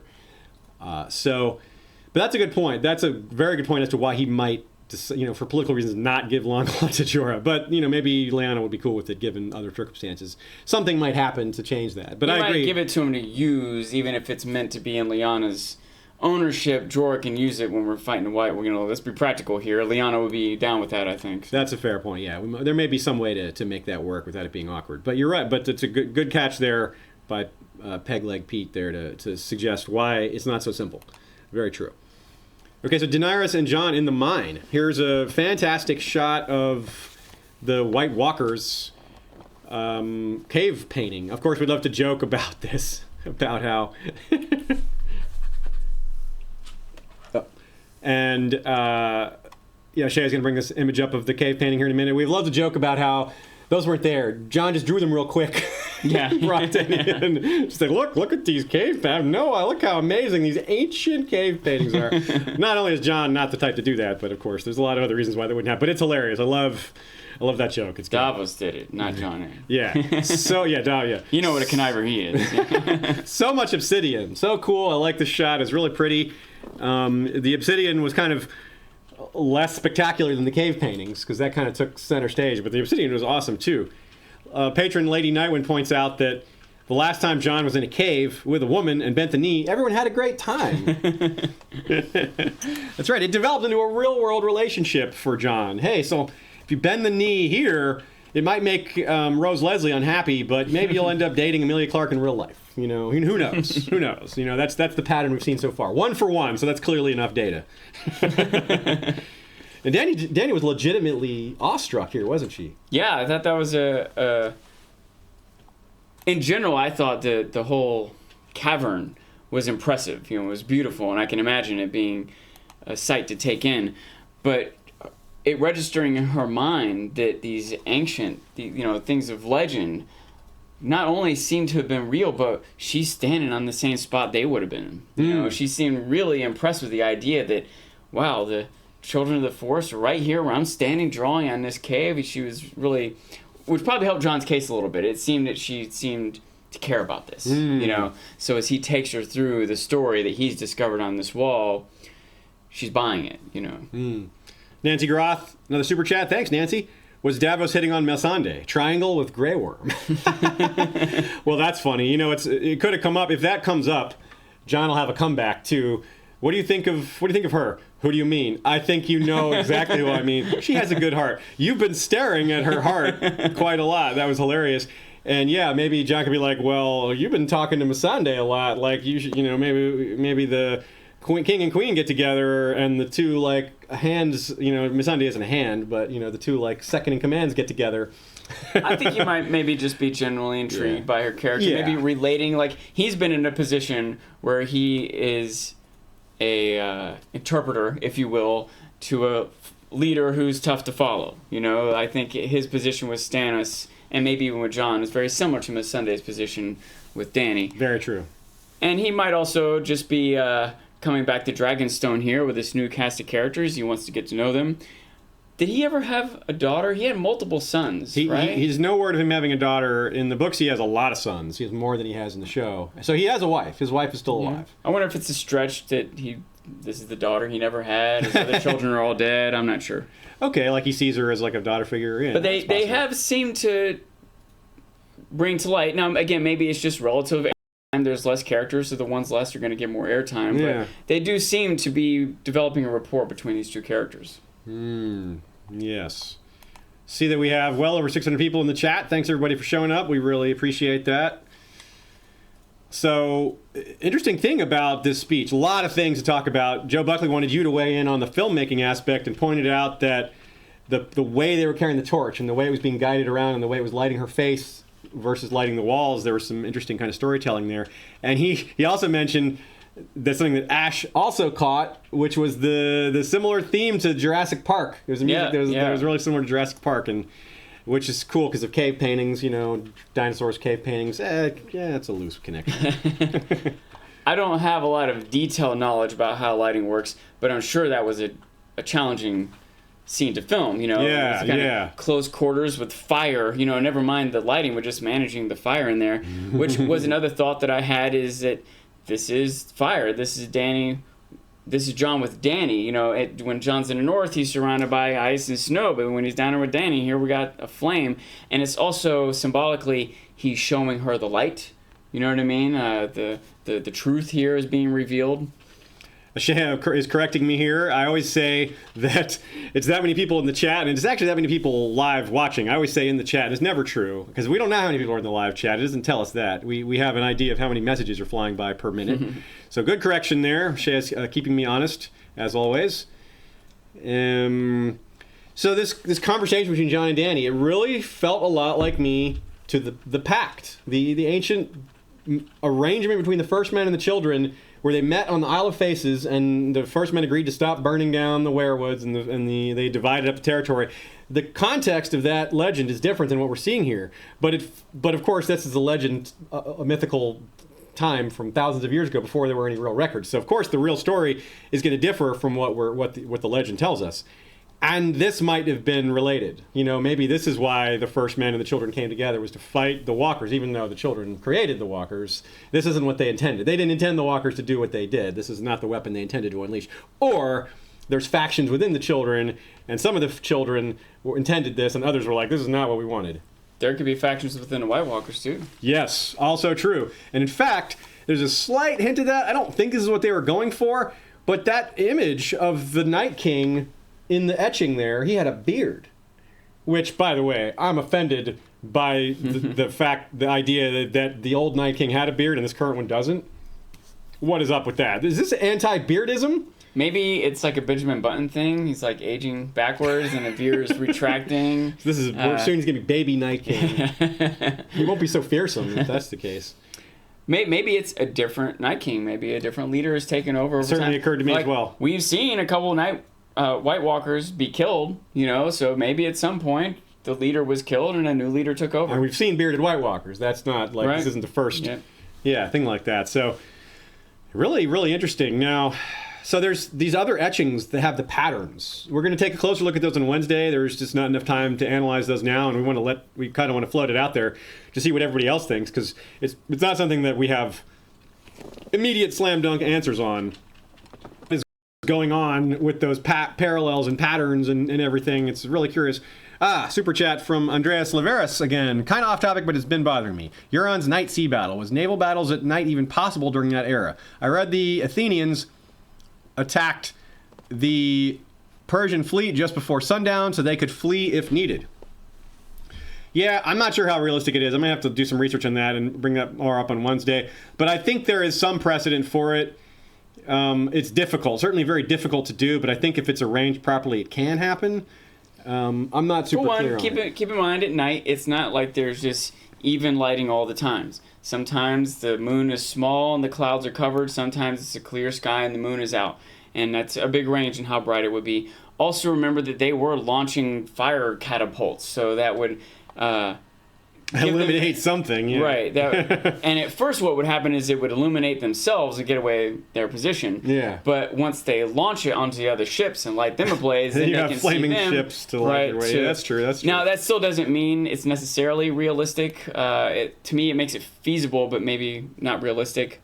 I don't know exactly for sure, but it was realistic enough for me to accept it. I think it's certainly not the most egregious thing they've done with logistics in battle, if it's even egregious at all. We'd have to. I definitely am not confident enough. Even as much as I am a fan of history, this isn't one that I can speak to with confidence. So I'll look that up, and maybe we'll have a follow-up response on Wednesday, Andreas, or maybe Saturday, or maybe later in the season if it comes up later. I like this other bit, even though it maybe doesn't make perfect sense for Missandei to be so confused about bastardy. She wasn't confused about it, but she said the concept doesn't apply. I think she was sort of being nice there because she speaks a ton of languages. She knows what bastardy is. Yeah. She was so I think this was sort of like being courtly and being like flattering them a bit, being like, this is telling Jon that I don't look down on you at all for that. She might know what it is, but she was brought up in a culture where that wouldn't have been looked down on. Yes. So she has a different take on what a bastard is, even if she has become aware of different cultures through her life. What she grew up with would not judge Jon for this. And of course that's maybe them being sneaky about the idea of a bastard being king and all that, and Jon doing that. It might just be like just setting some groundwork for that. I'm a little suspicious of that in a good way. So we'll have to see where they're going with that. And, then we have Theon showing up, which was, it's from the way time has passed, it seems like Theon took some time. He didn't just get lost and then find his way to Dragonstone finally after all this. It seems that he maybe had some thinking to do. Maybe he and his men, who don't respect him too much, were like, well, what do we do now? Maybe they started heading back to the Iron Islands, or maybe they just didn't know what to do. Maybe they camped out somewhere, and finally Theon's like, I want to get Yara back. That's it. I got it. And so they've had some conversations offline, maybe after he saw how he was treated, had some time to think about it. We talked about what else Theon might have to do. Seems like this is where they're going. Theon is going to go to try to rescue Yara. Maybe that's going to be where the Ironborn plot heads from now on. I don't know what else they might do with it. It seems like everybody else is doing things. They're in their place, and it seems like Theon sliding in there to help doesn't really fit. It seems like he's doing his own thing now. This is one of those things that I know I'll have more thoughts on later in the week, right? It was sort of a footnote of this episode. A lot of other big things happen, and by the way, Theon's going to go get Yara, and it's not as tied into the rest of the stuff, so my mind hasn't put all together. I know how I work. I know how it goes when we do this first video less than 24 hours or after we saw the episode. 3 days from now, we're like, I'm going to come up with a bunch of more stuff. So. Okay, yeah, and that like you said, that other guy, they showed that other Ironborn character who was in the, they showed him in the previously on. I feel like we saw him last season too. I might be misremembering. I should investigate it a little further. But I feel kind of like Royce. This is a character they keep putting in front of us. I feel like he's going to have some sort of a role. He might be, yeah, like Theon's. If Theon goes off and does his own stuff, hopefully there's at least one or two other people that have names and faces that are involved in this plot besides Euron, Yara, and him. Okay. Unless we have other questions about Dragonstone, or actually, I did have a few other things about this.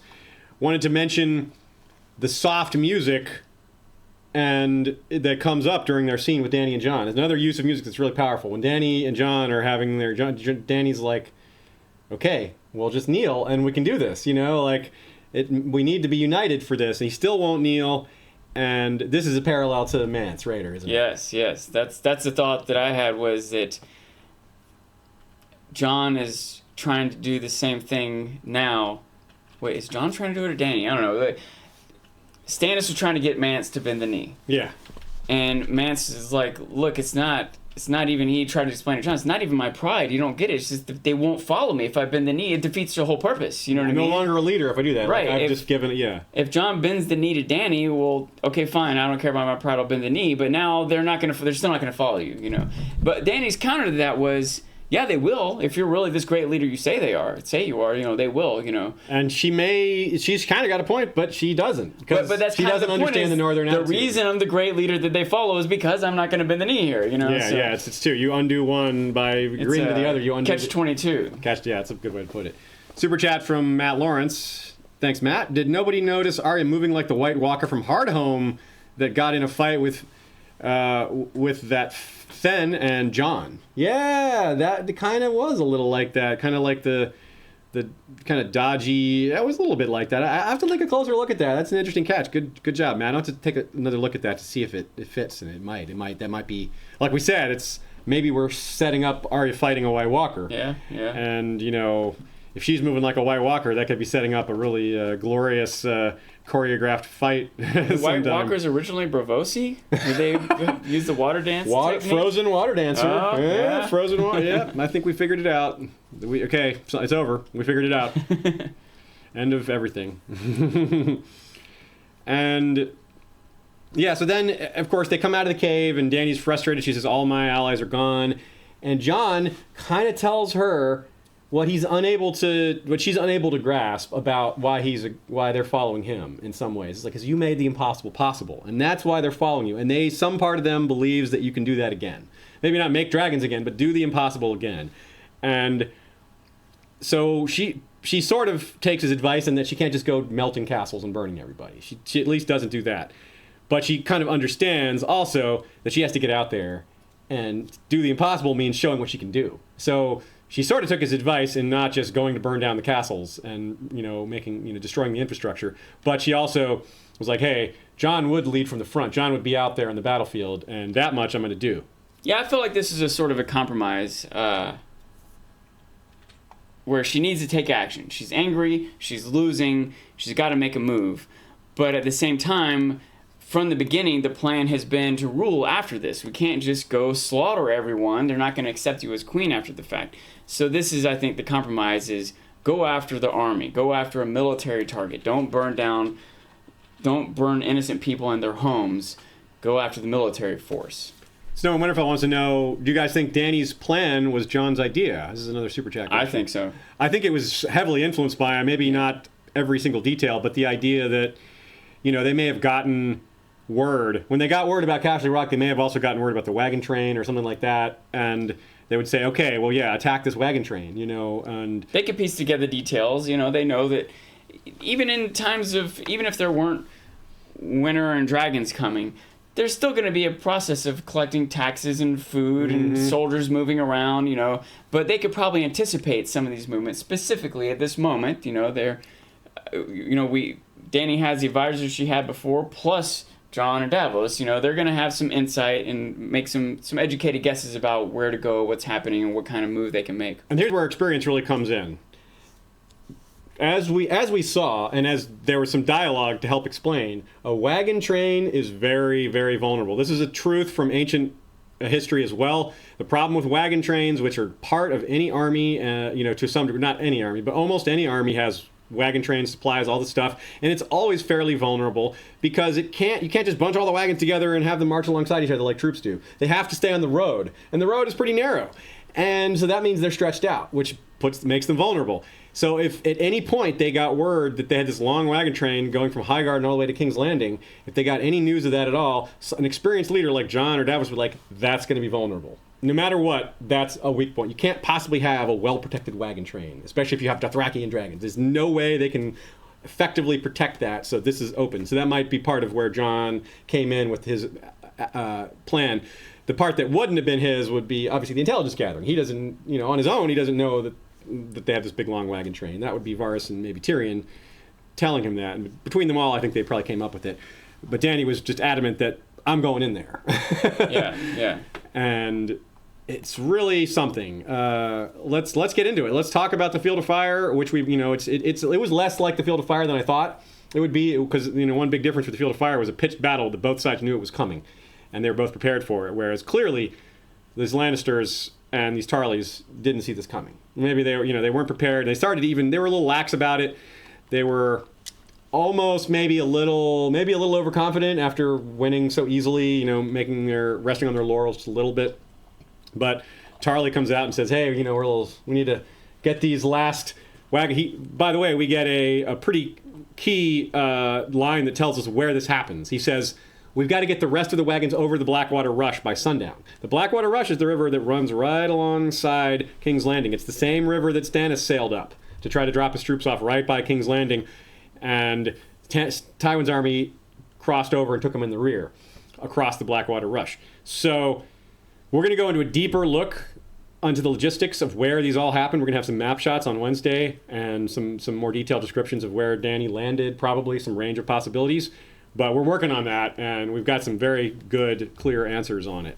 There was another little quick line of dialogue that if you miss, you might not fully appreciate everything that's happening here, is that the gold got to the King's Landing already. Yes. So that was a key detail that was just mentioned one time that I think is important to point out. Another key line was Randall saying, if the head of the army gets chopped off, the tail won't be able to get up in time to help it. Yeah. So it's pretty clear that they're still near the front. They're near King's Landing, near the Blackwater Rush, where the gold is just finished in, and they're trying to get the food in, because the food is a lower priority than the gold. Because, hey, if you lose the food, well, you can use gold to buy more food. But if you lose the gold, then the Iron Bank is done, and that's a much bigger problem. Okay. So like at the beginning, I pointed out that there was this really, really neat, this conversation with Dickon, rather, was kind of, on the surface, it was kind of funny. They're laughing at his name, talking about fancy lad school, and Bronn teasing him about, I learned that when I was 5. But oh my goodness, there's so many, this conversation was really deep, and it had a lot of nods in it. First of all, go back to season 1, I think it's episode 5, where Robert has his first kill conversation with Jaime and Sir Barristan. Not only does Robert mention that his first kill was a Tarly, who thought he could end the war with one swing of his sword, which Jaime tries to do a bit later with one thrust of his lance. Jaime was in the room for this conversation too, as I just said. But Robert mentions how he, this Tarly boy shot himself or peed himself, and how there was the smell, which is exactly what Dickon brings up. He's like, yeah, they didn't tell me about the smell. I wasn't prepared for that. That's the thing that he wasn't ready to encounter. That was the thing that, having a real life battle really, showed it's a lot different than training.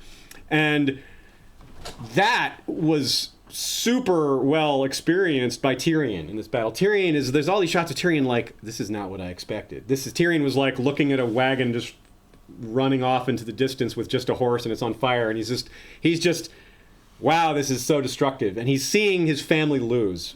Knowing that he's against his family is one thing. Seeing his family lose, seeing these soldiers die and suffer and burn to death, that's not what he wanted. He wanted them to be defeated, but he didn't want this, and seeing it is so much different than just, planning it and reading about it. He wouldn't have wanted the alternative either. You know what I mean? Like if Dany was flying over King's Landing, bringing up a bunch of innocent kids, and he saw that's not what he wants either. So it's a lesser of two evils, or a lesser of 10 evils, maybe.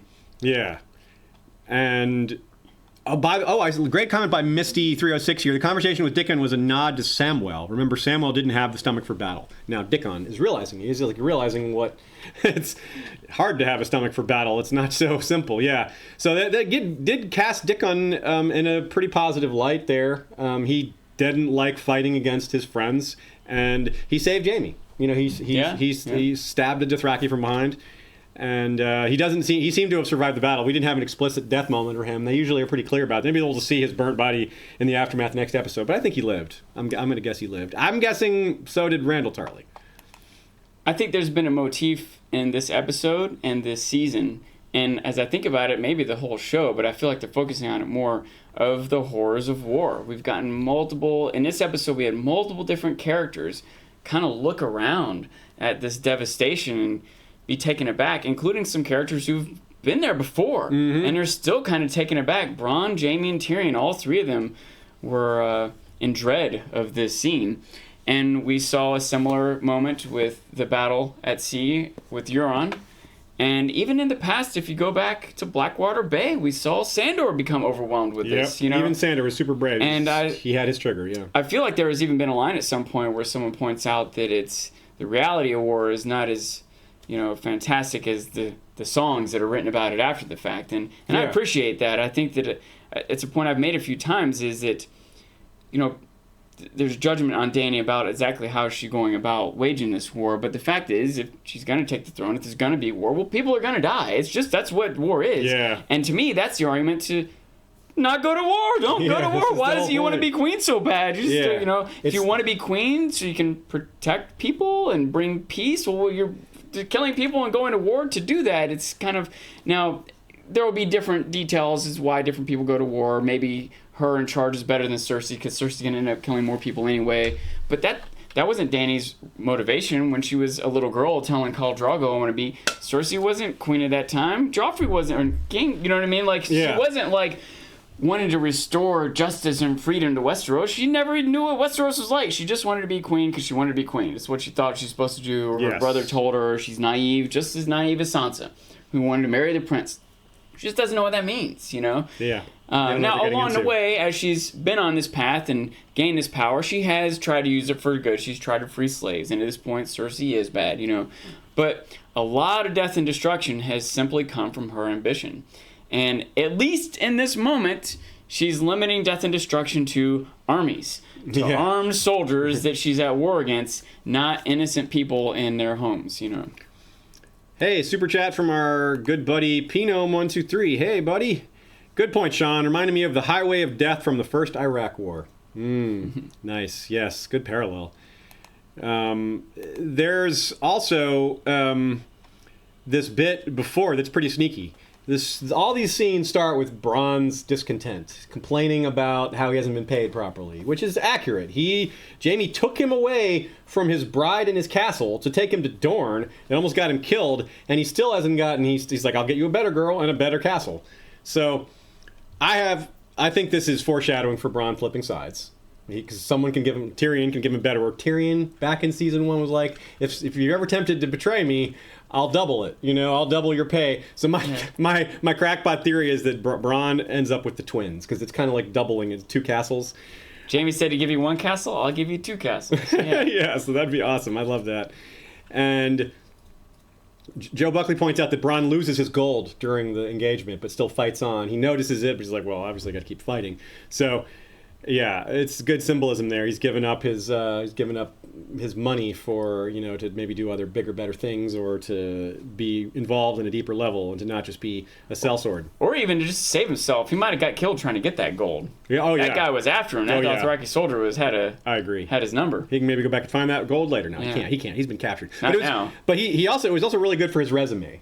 What happened? Because he stays like he's a sellsword, but he's the one who saved Jaime. He dove off his horse to save Jaime. So if they're captured and Tyrion speaks for Bronn, he'll be like, look, this guy, we should take him on. We should hire him, because Dany might be hesitant because you were too soft on your family. She makes that comment, maybe you're just being too soft on your family. And if Bronn's a friend, you might see it that way.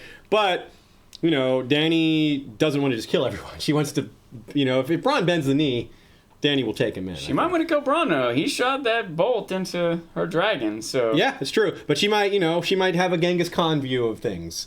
Genghis Khan was once shot, his own horse was shot out from under him by a man named Jebe, whose nickname was the Arrow. And Jebe was in another tribe, and when they were all captured, the Khan and other people were like, who did this? And Jebe's like, I did. And the Khan was like, all right then. Not only is he badass enough to do this, he was brave enough to admit it to my face when he's a prisoner, I'm making you a commander. So he rewards good service with loyalty rather than saying, oh, this guy was loyal to Jaime, he's worthless to us. So it kind of depends on Danny. I could see her going either way there. It's yeah. Shades of Robert also. Robert didn't have Jaime killed, right? He put him on the Kingsguard. Ashea wants to know, how would she know? Oh yeah, how would Danny know that Bronn fired the scorpion bolt at her? That's I think he's going to tell everyone. He might. You're right. But that's a good point. Unless someone says it, there's no way for her to know that. That's a good point. I think it's totally in his character. He's a brash character. He wouldn't be. He would brag about it. He would tell her. I was doing my job. He's not going to be like, I was trying to. He's like, yeah, I wanted you dead. I hate you. He's like, I got the order to do this. I did it. I did my job. I tried to save my commander. I did it well. And you tell me to do something, I'll do that well. That's what I meant by good for his resume. And Tyrion's like, see, look, he did his he's useful. Let's get this guy on our side. So I hope so. I hope that happens because Bronn just keeps surviving. And at this point, I stopped thinking that he's gonna. I'm starting to think he can't die because he just keeps on surviving. Don't jinx it, Aziz. You killed him. He's dying next episode now. Spentrails once asked, what is Bran doing? I think we kind of covered Bran earlier, for now at least. But Spentrails also wants me to say, hey, logistics, can we have another Aziz pep talk about how to ignore that, please? Otherwise it will annoy us all to oblivion how the Dothraki got there, etc. Well, like I said, I'm going to cover that in greater detail on Wednesday. I want to make sure I prepare it properly. I think it works pretty well, especially because we know this wagon train was so long, and all it takes is a word that this wagon train exists, like a raven being sent to Danny, via Varys or something like that. Someone saying, "Hey, they have this long wagon train," which immediately tells you this is going to take a long time because wagon trains are really slow. There's been enough time for the gold to already get the King's Landing. That's right. So a lot of time has passed. Yeah. So there's a lot of ways that someone could have told Daenerys or Varys or Tyrion that this long wagon train that's occupying half the country exists. Like, it's not a secret, right? Even if it was only a couple ships that Theon came back with, if they could ferry back and forth loads of Dothraki, if any of the fleet that was left over from Stannis and Eastwatch was being used, or if ships were meant to come down and meet Jon or anything, I could see a bunch of ways it could happen. Yeah, I agree. So, like I said, more detail on that on Wednesday. Okay, so here's another spot where the sound, obviously in this battle, sounds. They're always going to be a big part of the sounds, but they introduced it a really cool way. Jaime and Bronn, Dickon are having a little conversation, and all of a sudden, wait, what's that sound? So it starts off with just the rumbling, then it's the better rumbling, and then it's the loud rumbling. You can hear the screams of the Dothraki, which is, in the books, they're referred to as Dothraki screamers. So that was a nice touch to hear their war cry, their battle cry, because it was pretty intimidating. It was pretty neat. You could kind of see why that would be terrifying if you're a soldier just kind of holding the line there, like with that coming at you. And then there's the real scream. The dragon roars and blasts. Ashea's got to pull up several different images of the battle here. We poked out some of our favorites. We're going to have some more on Wednesday because there's just so many good ones. And we have, first of all, the shot clearing the way through the battle. There's a hole made in the line, which allows the Dothraki to charge through, which is crucial. That was very strategic. That was actually a well-planned thing to do. It splits the forces. There's a wall of fire in between them now, and it allows the Dothraki to go through and thus attack the integrity of the line from the side and the back. Whereas they're trying to maintain this line, now they got to worry about the Dothraki behind them. Throws everything off. Plus, Drogon continues to make more torchings of wagons and people all throughout that. So, just chaos. I think that first shot was the only time that she specifically targeted soldiers, even though. Like, I've already tried to give her credit for going after this army rather than cities, but even when she's attacking the army, I think that was the only time that she specifically targeted people. And every other time she was going after supplies and equipment, wagons, whatever, which incidentally would end up getting a bunch of people, but she was showing off the dragon's power, right? this is going to be a story to tell. This is going to affect the morale of troops. It might cause a surrender to come more quickly. It might prevent future battles if people are just so overwhelmed and terrified. Like, whoa, we do not want to face that again. But she's able to do all that without just killing every soldier there, without burning everyone alive. So one, she won't be seen as much of a villain, and two, these soldiers might come to her cause. Yeah. That's a pretty convincing way to decide who you're going to follow. Like, how about the people with dragons? Yeah. Like, why? Yeah, it's just so... Seeing them in action is a whole other thing. Like, Jaime and all these people, they had no idea. And, of course, Jaime, this is going to hit even harder because he was Kingsguard to Aerys. And this whole idea of men burning hits close to home for him, and seeing this all, it's like, wow. So that's one thing that's going to be difficult for him in terms of, like, if he's going to change sides, justifying, his memories of Aerys might make that a little tough for him to be like, I'm going to her side, the one that's like burning humans. She's going to have to, he would have to like talk to Dany and see that she's not some crazy mad queen. Yeah. Like Aerys. Especially given the potential information he has about her, right? Yeah. Remember the Cersei speech. Remember how Cersei pitched Dany to everyone, and they were like, all right, yeah, she's crazy. We got to fight against this villain, Jaime's perspective probably isn't far from that. He probably knows that Cersei's making it worse than it is, but now maybe it isn't. Now he's seeing the things that Cersei was warning about, right? Yeah. Joe Buckley says, again, Joe Buckley is our new co-writer, helping us out a little bit here and there with the episodes. He's going to be helping us write full episodes in the off-season. He says this is some of the best cinematic shots they've ever had in the series, maybe the best. And, he says, we waited 7 seasons hearing about Dothraki charges. Shay's going to pull up this amazing shot of Drogon over water here in a sec, which was one of my favorites. Just so beautiful. Like, nice job, filmmakers. It's so good. He says, waited 7 seasons hearing about the Dothraki charges, thinking about what dragons could do, was not disappointed. Yeah, that was just... I was standing up in my seat. I was sitting like in a crouching position, like, whoa, and just rocking back and forth, and just fanboying out. It was just so cool just to see them put all that together. 7 seasons of culmination, seeing a dragon from above breathing fire down on these wagons and people. It was just overwhelming. So in the past, I always watched the episode the first time I watch it just to enjoy it. Me too. And then I'll go back 1 or 2 more times to take notes and pause it and look at a thing and ask a question, look something up, Me too. So and I'll tell you, lately I've been trying to live tweet the episodes. By the way, Dancing Sean on Twitter, follow me there. I've been trying to live tweet them, and follow him on Twitter and Twitter. Yeah. But I realized that in this episode, once that battle started to kick into gear, I just wasn't paying any more attention to Twitter. And then the next time I went to watch the episode to take notes, I just realized, wait, I didn't take any notes for the last 15 minutes of the episode. I had to go back and watch it again. I just so got caught up in it. It was really well paced, and as opposed to some of the other battles we've seen, we cared about the characters that were here. Something I realized even we haven't had since Blackwater. Yeah. And Blackwater, you arguably didn't care that much about Stannis then because he was kind of a new character. Like, book readers were invested in Stannis, but show watchers weren't super invested into Stannis by that point. It was 1 season. I mean, a lot of people probably had been won over by his honesty and his grammar corrections, but, he hadn't been around a long time. Well, the Battle of the Wall cared about characters at the Wall. No, I mean, on both sides. Oh, on both sides. Having characters on both sides that we cared about. Yeah. That hadn't really happened. We didn't care about both sides. Yeah. So having characters that pitted against each other that we care about.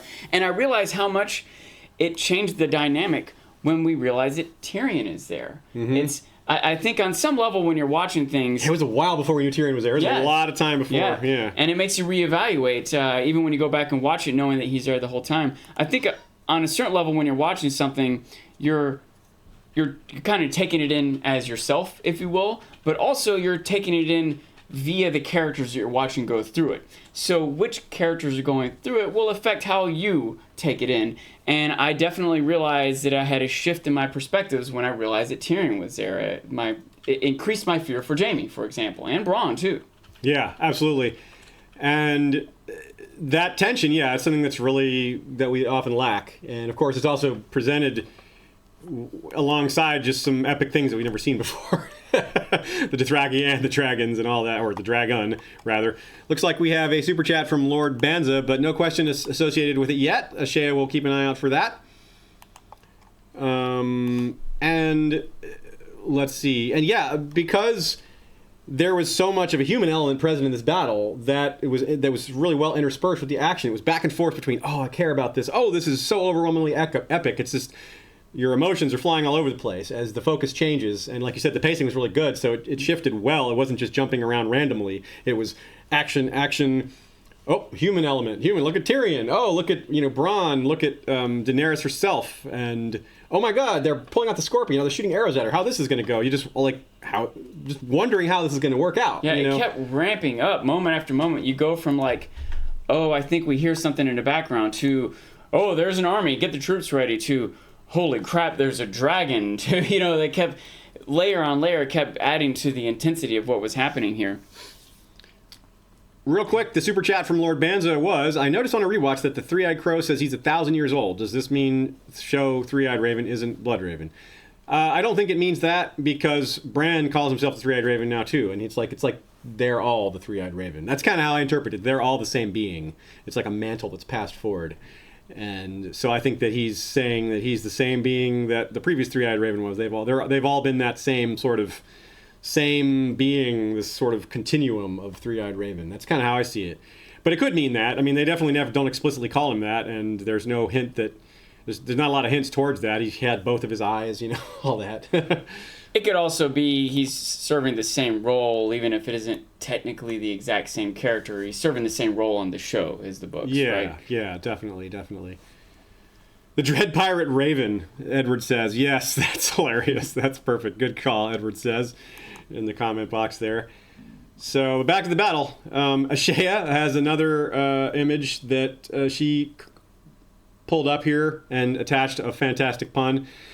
Or maybe we should say an outstanding pun. Look at them standing on the back of the horses. The trick riders. We saw the behind-the-scenes footage of this. The documentary explains how this was possible. They had some special stirrups, and at first the filmmakers even didn't think it was possible, but then some of the guys were like, oh no, we can do this. Yeah, we can do it. we got this capability. Like, wow. I mean, these guys are going at speed and jumping off and falling and pretending to fall and doing crazy stunts, and just, it's really, really impressive. So Bronn and the Scorpion, of course, Bronn running to the Scorpion was a lot like Jon at the Battle of the Bastards, just like chaos happening all around him. Instead of a horse on fire going past him, or a horse like with no rider, or a riderless head, or a headless rider, you got a dragon going over at one point. But it's the same kind of chaos where things are happening in every direction. No one's particularly focused on him, but anyone could kill him at any second. And well, it seemed like that one guy was focused on him. Eventually, you're right. That one guy came after him, and didn't work out for him. Sucker. Yeah. So, and of course, it was obviously it's going to remind people of The Hobbit, of course. Yeah. There's very similar imagery there, but for my money, I'll take this. This is the funny dichotomy there is The Hobbit was a small story stretched into 3 movies, whereas this is a long story compacted into too short of a time frame. So one thought I had on the hold on, we got another super chat. Right. Let's do that first real quick. Acre Frey, for the Three-Eyed Raven, is it a title or an assimilation? I think it's both, kind of. I think it's kind of ambiguous, but it seems like an assimilation that they've given a title to. The title just represents the assimilation. But the way they're spelling it out, it seems like Bran is that thing that his master was. We'll look it up in a Three-Eyed Raven reference book. Yeah, or maybe Sam will learn about it. Maybe those scrolls that he's scribing. Ooh, you never know. Doesn't seem like the kind of thing that would be written down, but hey, we'll see. We could hold out hope. If it was written down, it'd probably be kept locked away somewhere. So one thought I had on this, by the way, I when the dragon came and first of all, the dragon just appearing. First of all, this horde of horsemen appearing, like right off the bat, that would have been like an intimidating moment for these Lannister soldiers. Then you add to that, a dragon shows up. Then you add to that, the dragon breathes fire and kills a bunch. Then the horsemen get, and this whole time, these Lannister soldiers, they held their ground. They showed a couple of them like literally trembling. You could see some of the soldiers as they kind of pan across. You could see that they were afraid, but they held their ground. And I think that's a testament to, I don't know, Jaime or the Lannisters or Tywin Randall Tarley, whoever it is, has got these men disciplined well, and they stood their ground. And that was already in my mind when the one Dothraki soldier said to Tyrion, like, "Oh, your people don't know how to fight." It's like, bull crap, man. They're fighting a dragon. How many Dothraki have had to face a dragon? Yeah. Given the odds that they're up against, this is a surprise attack, which it was hard to tell what the numbers were there. It was another thing that was neat about it is as it unfolded, it maybe was a closer match than it seemed at first. I thought there was going to be this massively overwhelming force of Dothraki who were just going to like wipe through like a hot knife through butter, plus the dragons, right? But it actually seemed like the Lannisters were spread thin, but there were a lot of them, and they were holding their ground. And the dragons not being there, I think the Lannisters might have won this battle. It's possible. You know, it seemed like it wasn't a straight route. You know, and I hesitate to say it was close because it's hard to get perspective of the whole battle altogether. But the fact that the men didn't run away, that Jaime didn't give an order to retreat, with so many being destroyed by dragonfire, makes me think that this would have been a close battle. It might have been. I think, the Dothraki may have used a different tactic if they didn't have Drogon. They may not have done a frontal assault like that. They may have just used their superiority with missiles. They may have just peppered the line with archers before making a charge. But since they knew they had Drogon, it was just full frontal, go for it. But keep in mind, they had their shields up, and they were firing their own arrows. Yeah, they had fewer archers. If I'm wrong, like, fewer archers, as badass as the Dothraki want to be, right? The fact is, a lot of their warring, maybe most of their warring, is just attacking villages of unarmed people and just or each other pillaging. Now, when they attack each other, that's when you want some warriors, right? But the Lannisters are maybe more trained for war than some of those Dothraki. Well, they're trained differently. You know? They may have less. They have different experience and different training. But and it is true. Talk about Genghis Khan again. He was just sweeping through Europe. Like, hey, actually, I take that back. He wasn't. He turned around and went back and just sent like the scouting force. And the scouting force was sweeping through Europe. They only turned around because Genghis Khan died. Yeah, so they went back to choose a new Khan. And then later, I mean, to be fair, later in history, when the Mongols tried to go through Europe, they had a tougher time of it. But they weren't ready for it. But but to your point, you're right. It was a different level. This all-on cavalry assaults, you know, armored soldiers on foot just can't handle that. But we have a super chat from Ethan Wright. Seems like the consensus is that Jaime is alive. Do you think that his plot armor is just this episode, or is he safe till Cersei's death? Thanks so much. Yeah, I do think his plot armor, like we said, I think his real armor is weighing him down, but his plot armor will get him out of that water somehow. I see some people commented on how the water seemed unusually deep. He was running along the shore and it was shallow, and then like a few feet off, it's got a lot more depth to it. It actually wasn't that deep. It looked really deep because they did this shot that Ashay is going to pull up here. I had this planned for later, but we may as well look at it now. Ashay is going to pull up the shot of Jaime falling into the water. It's kind of blurry, but it tells the story.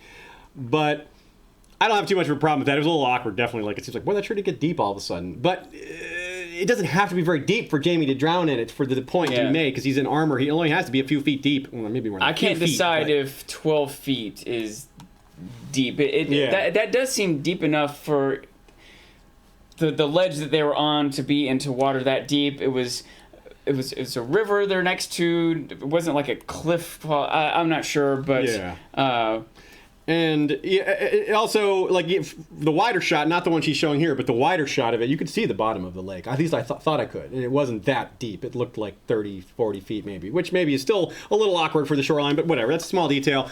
It did allow, by the way, a sort of a parallel of him kind of falling into the water there. It was very similar to Bran falling down the window. Oh, yes. In season 1. You're totally right. Very good catch. And it also, I see, someone had pointed out, I'll give them credit later when I find it, but someone pointed out the connection there between him and Tyrion going into the water back at Valyria, when Jorah rescued him from the water when they were attacked by the Stone Men. And he pulled him back into the water. Yeah. It was kind of cool. He didn't have that same sort of falling into the water. He didn't have that same imagery. But, yeah, it's another Lannister going over water and almost dying.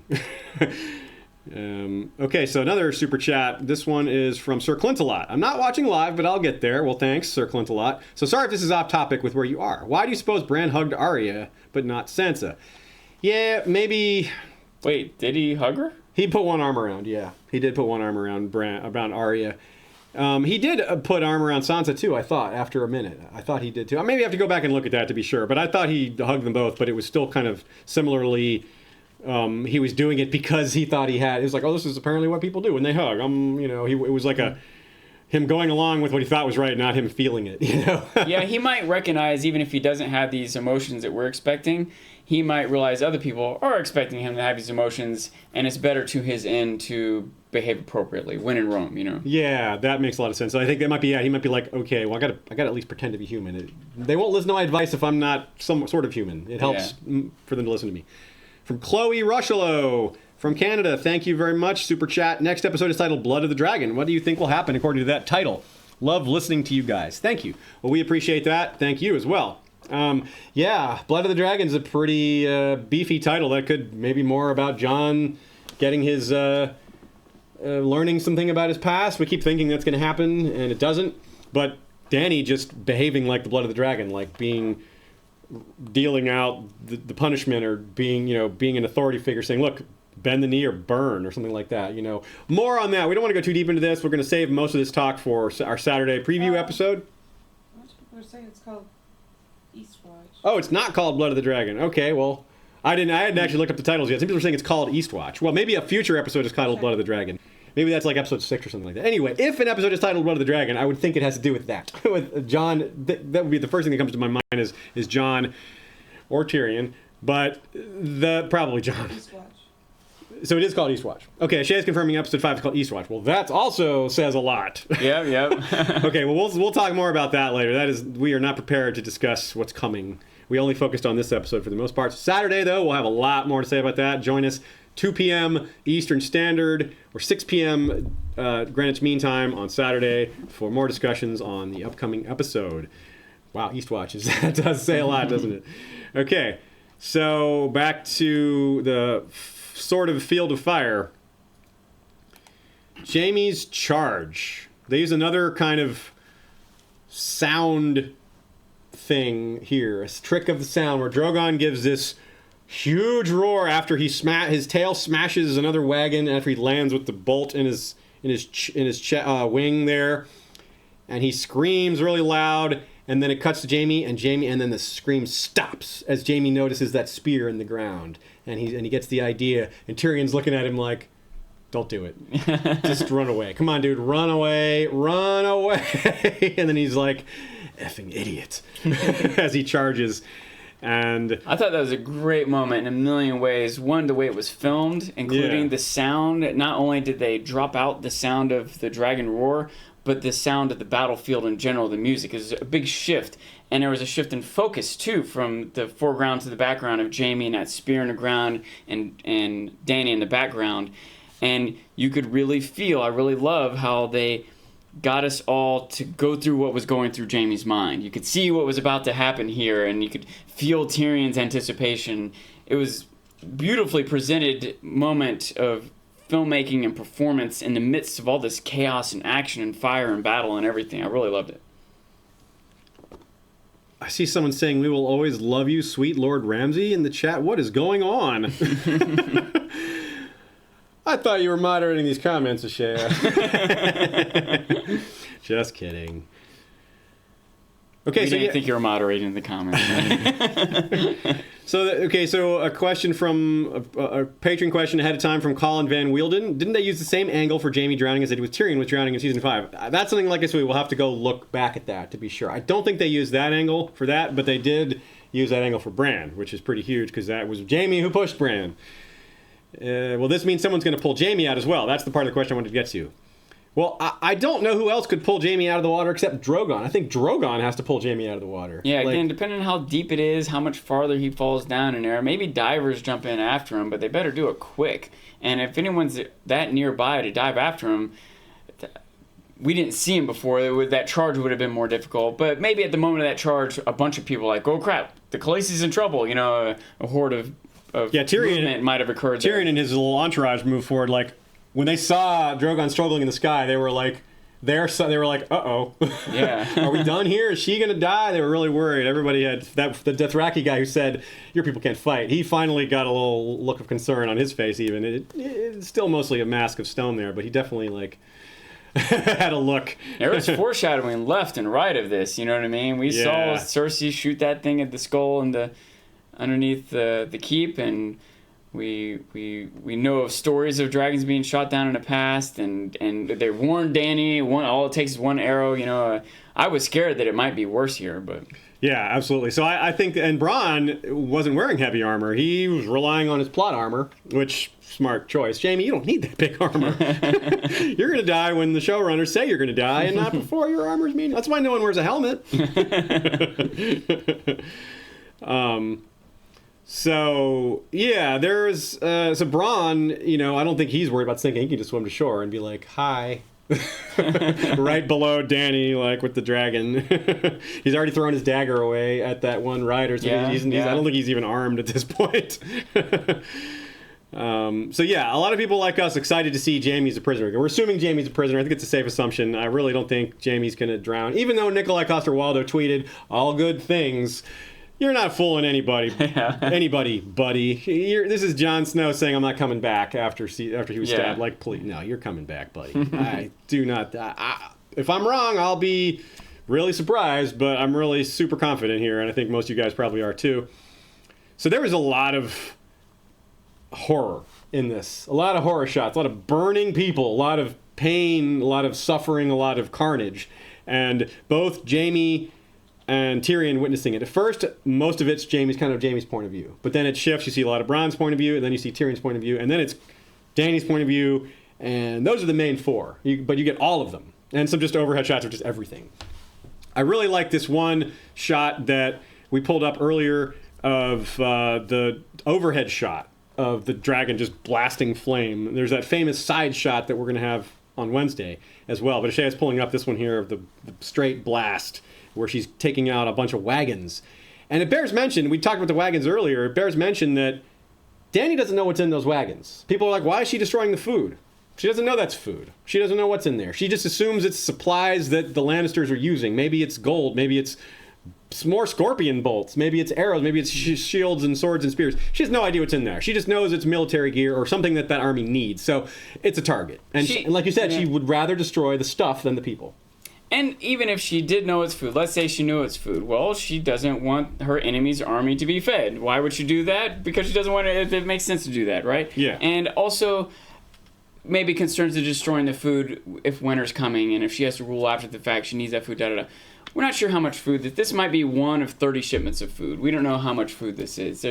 I'm not saying that Dany's doing everything perfectly, but I think that there are way worse things she could be doing here. The types of things that people are complaining about her doing, what are the alternatives? You know what I mean? Yeah. I think she's doing a pretty close to, given that you're going to go to war in the first place, which is the thing that I think is the actual issue, but given you're going to go to war in the first place, people are going to die, right? And so if people are going to die, isn't it better for it to be soldiers than innocents? Isn't it better to be soldiers' equipment than soldiers? Yes. So, yeah, absolutely. I totally agree. Like, if she takes away their ability to fight, then she won't have to kill the soldiers. They'll just surrender. Just like, that was kind of what the Lannisters were trying to do with the Unsullied. They're like, we don't want to fight them. Well, we don't have any hope of turning them to our side. That's the one big difference. But rather than, a frontal assault where they lose their own soldiers facing the Unsullied, they just use a different strategy that works, that involves a lot less death. I read this as a compromise, that I think that Tyrion is trying to get Dany to just lay siege to King's Landing and don't go off and kill anybody. And Dany's like, no, I want to burn King's Landing right now. So the compromise is, well, let's go attack this army in the field. And if they didn't do that, right, say they follow Tyrion's plan and siege King's Landing, people are going to starve. That's the whole point, right? And who do you think's going to starve? Do you think all the wealthy Lannisters and lords are all going to starve again? No, innocent, the young, and the poor. That's who's going to starve, right? So if destroying this food causes people to starve, it's not that much different than laying siege on King's Landing, right? That's but true. That's burning true. King's Landing kills innocent people. Here, at least, you might be doing some of the same damage you would have done with a siege, right? But you are at least not killing innocents. And we're not even sure how much damage is really being done because we don't know how much food that was. And It's true. Like, et cetera, et cetera. Remember, this wagon train is miles and miles long, most likely. So, like, she didn't actually even destroy, like, all the wagons. She just probably destroyed a big chunk of them. Okay, so I see Painkiller Jane pointing out that Dany should know that it's food, or at least suspect that some of it's food, because she heard about Highgarden getting taken. And they mentioned the food in the Reach. So, yeah, it makes sense that she would know some of it. But still, she doesn't have to assume that all of those wagons have food in them. Yes. Some of them have military supplies. Some of them have gold. Of course, she's wrong about the gold, most likely because the gold was already unloaded into King's Landing, apparently. But in any case, I don't think that she's also not really that familiar with Westeros. She doesn't even know that winter is a big deal. Like, she knows kind of, but it's not like something she lived through. She doesn't understand how important these food supplies are in the long run with winter coming. And I don't think her advisors have made that clear to them, because they don't even really know. They're not even that clear on it. They don't even really know how dangerous winter is. I mean, they probably feel like once we take care of Cersei, we'll be able to solve any sort of food issues. They just kind of take that for granted. Yeah, that's another thought. Say that they didn't destroy the food. Do you think Cersei's going to make sure it gets evenly, fairly distributed to everyone? You know, it's not like Cersei's going to perfectly manage all the food, and Dany ruined it, you know. She's going to make sure the soldiers are fed so they can fight, and everybody else can, you know, do what they want. And as someone is pointing out in the chat, other people have pointed this out as well, a starving population, as harsh as that is, they're more likely to revolt. You know, they're more likely to help you from the inside of a siege. Be like, yeah, we'd rather have these invaders come take over because they're going to let us eat. Yeah. Especially if, it'd be funny if Dany just flew over the city with pamphlets and let her dragon drop. It was like, overthrow Cersei and we'll bring you food. A starving population is better than a burned population. Yeah. She doesn't want to be queen of the ashes. But, you know, she did create a lot of ashes here. But like you said, this might be, and this goes back to the Mongols as well. The Mongols were really brutal and vicious, and they used terror tactics. But it wasn't just because they were cruel. They had the capacity for cruelty, and they were cruel. But they didn't just do it because they loved it. They did it because it had a really powerful effect. If you burn one village to the ground completely, killing even the animals and poisoning the wells, and word gets out, and you show up and you're like, surrender and we won't do that to you, you stand a pretty good chance of them surrendering. You know, so it's a tactic, and it's also, as horrible as it is, you know, for that village, they're like, yeah, we'd rather surrender and give you everything and starve and nearly starve and have to survive, you know, through a tough winter than actually be dead. You know, in we the actually Old have Testament, that's what the Lord's instructions to the Jews were, to kill every man, woman, and child. So when you get to the next city, they surrender. You know, this isn't something. This is ancient war. Yeah. In a nutshell. Yeah. So showing the power of her dragon, where a lot of people will see it and we're like, look, this is what you're faced with if you don't surrender, is a pretty darn powerful message. Now, Cersei didn't see it firsthand, and Jaime's not going to be there to convince her how powerful it is, and she still thinks, you know, oh, we're making more of these scorpions, you know, because Qyburn said we got everybody working on the scorpions, so King's Landing should be surrounded by scorpions, so Cersei's not going to give up so easily, but a lot of her commanders and men might be like, I'm not facing that again. Yeah, those soldiers that lived through this battle probably joined Dany's side, right? Well, and that is a whole other topic we have here, by the way. This is why I saved this for last. King's Landing. We already got, I think we've already had a tryout for the replacement army here. Someone who hasn't faced the dragons yet. Tycho Nestor says, hey, if you bring the gold back, we'll back you. Well, they brought the gold back, so we're going to back you. That's why I want to talk about this after, because we know what's going to happen. What he said was, you know, she brings up the Golden Company, which is a 10,000-man mercenary force that Stannis tried to hire but couldn't. Well, Iron Bank mentions, he's like, oh yeah, we've used them a lot as debt collectors and stuff. It's like, okay, well, there's Cersei's new army. Yeah. And they haven't faced a dragon, so they're not intimidated by it yet, because they haven't seen it in action. They're not like, oh my god, we're not dealing with that. They're like, yeah, we can face a dragon, sure, we can handle that, we're tough, we're the Golden Company, blah, blah, blah.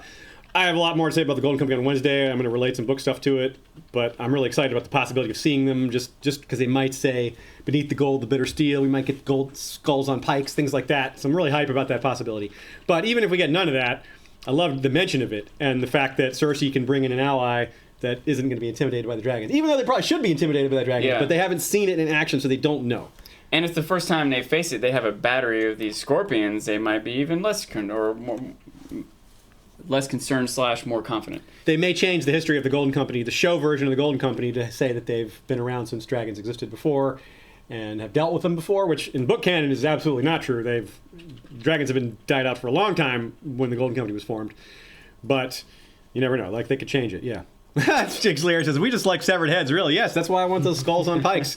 Golden dipped in gold. It's like what Viserys wanted to be when he was dead, but you know, he didn't go that far. So there was another comment that happened in that scene that perked my interest that I haven't come up with an answer for. I don't know if you realize or thought about it, but when he says we've used them to get back things that belonged to us before, and Cersei says there are some things I want to get back too. I think she just meant the kingdom. I think she was just talking about. You think? Yeah, I don't think there was anything sneaky there. But if you guys have a different opinion, certainly let us know. But yeah, that's how I took that. But yeah, maybe it bears more watching. Or Maybe more checking out. Casterly Rock. Maybe she wants to get Casterly Rock back. And Okay, yeah. I mean, that certainly, maybe she meant that more specifically. Yeah, she certainly wants everything back to the north. Casterly Rock would certainly, maybe she particularly wants that back. Yeah, that makes sense. Question from Vanessa Cole. What is your opinion on Dany's attack? I've seen a lot of criticism of her today, and I thought it was a very measured and calculated response to the losses she has faced. Curious to hear what you think. Okay, well, I think we've talked about that a lot, but I think that it's going to not go the way she wants anyway. Because yes, I think she did, like you said, she more targeted the stuff than the people, but still, given Tyrion and Jaime's points of view, it was still just incredibly chaotic and destructive, and that is probably how the rumors are going to go. Like, oh, the queen, this mad queen, brought in her savages and just shredded all these good people, ravaged the countryside, and blew up, destroyed all the food, or something. Like, they'll find ways to spin it to make Dany look bad, because on the outside, it does look pretty bad. Like, these are things that people don't like. They don't want, like, the idea of a dragon killing a bunch of people is like, that's not cool, and then the Dothraki, there's so much xenophobia in Westeros, they're all like, oh, savages, different culture, blah, blah, we don't like them, like Randall Tarley shows how that's a thing. So I think that despite that it was measured and somewhat calculated, it's still going to be problematic because, the truth isn't how people perceive it. it may be problematic, but it will be less problematic than almost any other course of action she could have taken. Right? Yeah. If she doesn't do something like this, she's just going to lose, flat out lose the war, and that's that. So yeah, she's kind of committed at this point, and so we'll have to see what happens with that. That's going to be really interesting to see going forward. All right, we've covered most of our main topics, or probably all of our main topics, but we have a lot of questions saved up that we're going to get to now. So we're going to start off with some patron questions. Feel free to jump in with super chats or other chats from the in the chat box here, and Ashaya may grab your question and put it in our little show notes here for us to answer. So thanks everybody for sticking with us. A lot of these will not make the final podcast version, as I've said, but a few of them will at least. Jeff Gnarly, our first sword, wants to know, it didn't feel like the previous Three-Eyed Raven was quite so unfeeling. Might Jaime be brought back by the drowned god if that last shot indicated him drowning? Also, why was the water so deep, 2 feet off the shore? How hard was he pushed off that horse? Yeah, well, I think we addressed the water depth thing already. I don't think he'll be brought back by the drowned god. There's no one around that would have that connection to the drowned god. There's no one around, there's no Ironborn in this battle or nearby. It's not like Theon's there or anyone like that. I just think he's going to be scooped out by Drogon or something along those lines to save him. And as far as the Three-Eyed Raven being not so unfeeling, I think I addressed that as well. It seems like Bran is still just overwhelmed by his new role. Maybe given time, he'll start to regain some of his humanity. Because I agree, the Three-Eyed Raven in the cave, was more like a, mentor-y figure, not a here's what has to be. He was kind of taking Bran in, and was being patient with him in a lot of ways. And there's a difference between knowledge and wisdom. Mm-hmm. And Three-Eyed Raven's a lot older than Bran in the first place. Not only has he been the Three-Eyed Raven longer, but he's been alive longer. So it makes sense that he would have more time to, even if he actually didn't have emotions, to understand them better and convey them when he's interacting with other humans. So that's a good point. From the Snow in Winterfell, does the fact that Dany only brought one dragon to the battle, is that evidence that Rhaegal and Viserion need their own riders to be effective? We talked about that aspect. I think yes, but also I think it's just a budget thing. Just the amount of money they spent on the Drogon shots were just insane, and they wanted to focus on that. And yeah, I think it's just a good excuse to not have to do both. It works both ways. It's a production reason and just a story reason. Because like we said, she seemed to have some plan as to what she was targeting and what she wasn't, and the riderless dragons may not be able to be so precise. I think that fits. From Rosie the Clever, which do you think was a better episode, this or Hardhome? Both were mid-season episodes that normally go for the first 3/4 than just madness and battle on an epic scale.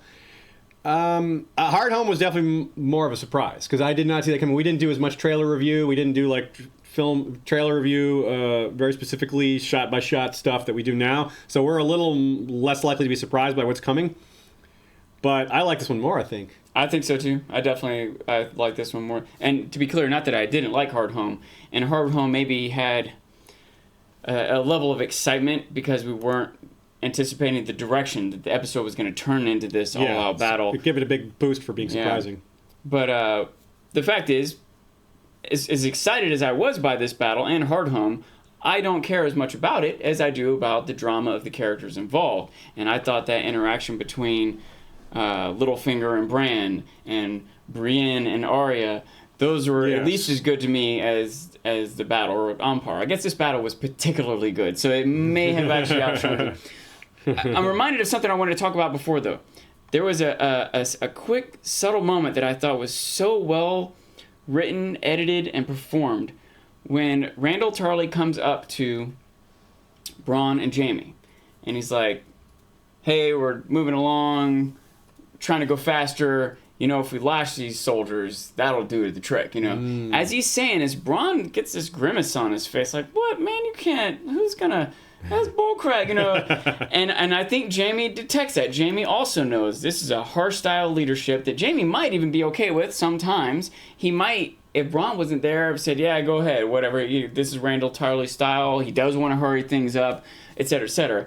But I think he recognized it would not be popular and might not probably not be good. Yeah. So he tempers it. He's like, warn them first. Well, you know, tell them that you'll lash them before you start doing it. And see if that hurries them up. If they still don't hurry up, okay, fine, lash them. You know, I thought that was a really good demonstration of all three of their characters there. Bronn's kind of, he's in this leadership position, but he's been a soldier on the street before, and that's bullcrap, man. Whipping people just because they weren't going as fast. You gotta at least tell them, you know. But Randall, the hard ass that he is, it maybe is the reason that the Lannisters soldiers stood their ground in the first place. You know, he might be the one that got that discipline in them. That's true. And Jaime kind of recognizing both sides and coming up with a compromise. I thought that was that took like 2 lines of dialogue and 3 seconds of airtime, but was a great moment, I thought, to develop all their characters and their relationships. Right on. Next question from Grand Maester Clark, protector of wisdom and beards, and beard wisdom. That's a great guy. That's a great guy there. That is, Grand Maester Clark is Sean's Beard Council, the official Grand Maester of Sean's beard. After the amount of damage Drogon did, amazing scenes, and received arrow to the wing, do you think that Drogon will be out of action now for the foreseeable future? And could that lead to us seeing Rhaegal and Viserion in action? Maybe that is the impetus. This is my own addition to the question. Maybe that's the impetus to go, okay, about time to find new riders, Danny. If it doesn't look like the wound was that bad, but maybe it is. Maybe she'll want to be cautious and be like, well, I'm not taking any chances with Drogon. Look again at that bolt. Yeah. We see a pretty good shot of it when he fires the Dothraki, when Bronn first gets in there and he opens the thing. That's got some barbs at the front that are like 4 inches wide. And thick. Like, and you saw Danny like pulling that thing. And he roared. He was like, pulling that thing out might do more damage than it going in. Okay. Now, I don't think he's necessarily going to be out of action, but that might be a serious wound. I can imagine it, having an impact on things. Yeah, yeah. And we know from, I think he'll probably be okay. He recovered pretty quickly from the wounds he got in the pit, and he was younger and smaller then. He took spears in the Daznak's pit, in the fighting pits there in Marine. Depends what you mean by pretty quickly. It's relative. Like, it wasn't a few hours or a few. It seemed like it was more than a few days, maybe weeks. Yeah, that's true. It might be, but it could be a cool little plot device to get Rhaegal and Viserion in action, or one of them. Yeah. Or to make Dany think twice about using the dragons. That's true. Here's a question from Lady Allison Swan, I believe it is. Can we talk about Jaime charging Drogon? Do you think he was taken back in his mind to Aerys? We know it's a pivotal moment in his life, if not the pivotal moment. Jaime has the perspective of someone who's uniquely familiar with the madness/cruelty of the last Targaryen ruler, and that's what he saw when he saw Dany and Drogon during the battle scene. So, yeah, and it's fear and trauma. Or she goes on to talk about fear and trauma and how there's, maybe Jaime had a little PTSD from working under Aerys. It's entirely possible. And, we talked about how Jaime and Tyrion had potential to talk to each other while Jaime's captured. And we think, maybe it's natural to assume that Tyrion will have an effect on Jaime. But it could be the other way around. Jaime could be like, this is who you're following? This woman burning everything like that? Maybe it goes the other way. I never stopped to think about that, the other side of things. Because it just seems like, well, Jaime's the one in captivity, so of course he's going to... But no, that's not how that works. Jaime still can have his opinions and independent thinking just because he's a captive. And clearly has expressed them as a captive in the past. Yeah. So I don't know, it's really interesting. It's unclear how much Jaime's relating all this to Aerys. He can't not think of it. I'm sure he's thinking of it some way. But he's got parallels to Aerys from Cersei too. So, Yeah. I don't know if it might be hypocritical if Jaime says you're serving a queen who's just burning all this stuff. It's like, hello, Septon. Hi, Sept. The Sept. Hello, burning Yeah. things. Like, what are you talking about, hypocrite? Aside from all that, this is just a moment on a battle when you have the chance to take out the leader. You know, in the first place, part of probably any great warrior or leader's success is a certain amount of boldness and risk taking. And Jaime's got, the bad guy, the leader of the bad guys right in front of him, somewhat incapacitated and unaware. This is a big moment to make a big difference. However risky it is, he might also be willing to risk himself, risk his own life to stop this carnage, he on some level has a responsibility to his troops and his people and his land. And there's a dragon burning everyone up, and there's the girl in charge, and he can go stop it all right now. And it makes a lot of sense to me that he would do this, even if it's stupid or suicidal or reckless or whatever else. It doesn't surprise me one bit that he did it. Yeah. I see people wondering why they didn't poison the scorpions. Why there wasn't poison tip scorpions or anything like that. Well, first of all, I think that would be a clever idea, but it's hard to make poison. And you need a lot of poison if you're going to tip a whole bunch of different scorpion bolts like that. I think it's not... Yeah, a bunch of bolts are going to be missed. If they did this, we would have to be here, sitting here going, all right, well, here's the logistics of how they can have that much poison. We have to come up with something. What poison works on dragons or doesn't. Yeah, exactly. It's an interesting question, but I think basically it adds troubles to the storytelling that aren't worth having. Yeah. But I like the idea. Clever to think of that. But going back to comparing the two battles, we think about how it impacts us as fans going forward, but if we think about how it impacts the story going forward, Hardhome had a humongous impact on the northern storyline going forward. It changed Jon's attitude towards everything. It changed all the other people who witnessed it. The Wildlings' attitude as well. And the only other witness is like Dolores Ed and a few of these other nameless brothers that escaped as well. And Bran, of course, who witnessed it from afar. And that's an important factor. Like that has impacted Jon and everybody from that point on. Everybody in the North has been just reacting to Hardhome since Hardhome happened. I think that's going to be, Cersei's going to have to react to, oh my God, the dragons can do that, and now she doesn't have Jaime. So it's the aftermath of this battle that's going to matter so much, and it's what this battle says about going forward. And by the way, I think we can, given what we're hearing about season 8, how there's like these much larger budgets and they're going for big cinematic moments, we might see more stuff like this. I think we will. I mean, we probably can't expect another episode this season that's got mega dragon action along these lines, but we can expect to see it again next season. I bet we get another one this season. We might. I just said we can't expect it. Fair. We might get it, but it might be too much to hope for them to have that much budget and that much time. As you pointed out before, almost every image we saw in the trailers we've seen so far. So if there are more dragon battles, they didn't show it to us in the trailers. That's right. But it would make sense for them to show us first half stuff, not second half stuff in the trailers. So. That's true, yeah. They kind of kept a lot of that hidden. Yeah, it is kind of weird to think about this happening. The massive budgets that have been used in the first 4 episodes. I mean, this is stuff that you like climaxes of action shows don't have budgets this large, and this is the early part of the season. It's the first crazy. couple seasons, there was this pattern of having a big, epic episode 9. Yeah. But I feel like at least last season, if not the season before, they were breaking from that. They were having stuff happen in the first couple episodes. Well, they did too, but also at 9 was Battle of the Bastards. They still had the Epic 9, but... but they also had an Epic 2 and an Epic 7 and so on, right? Yeah, you're right. And this time, it's just any episode can be epic, so... Definitely. You just can't predict, yeah. Okay, next question is from Lord Brandon Brewer of Castle Blackroon. So I guess all the grain that the Lannister Tyrell army stole is now burnt. That sets the stage for the common folk to hate both the Lannisters for stealing the grain in the first place, as well as the Dragon Queen for burning it all. That's not going to endear the people of the Reach to either side.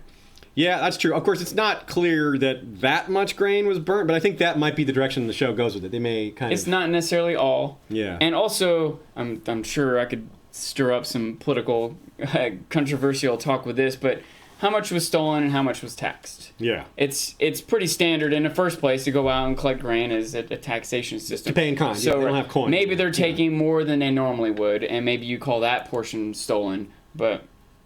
And it was in times of war, taxes get raised. People get drafted into armies. You know what I mean? This is, again, not some new thing that Dany or Cersei is doing that the people will be upset about. America did this 20, 40 years ago. Whatever. You know, like, yeah. It is very true. It is very true. Okay.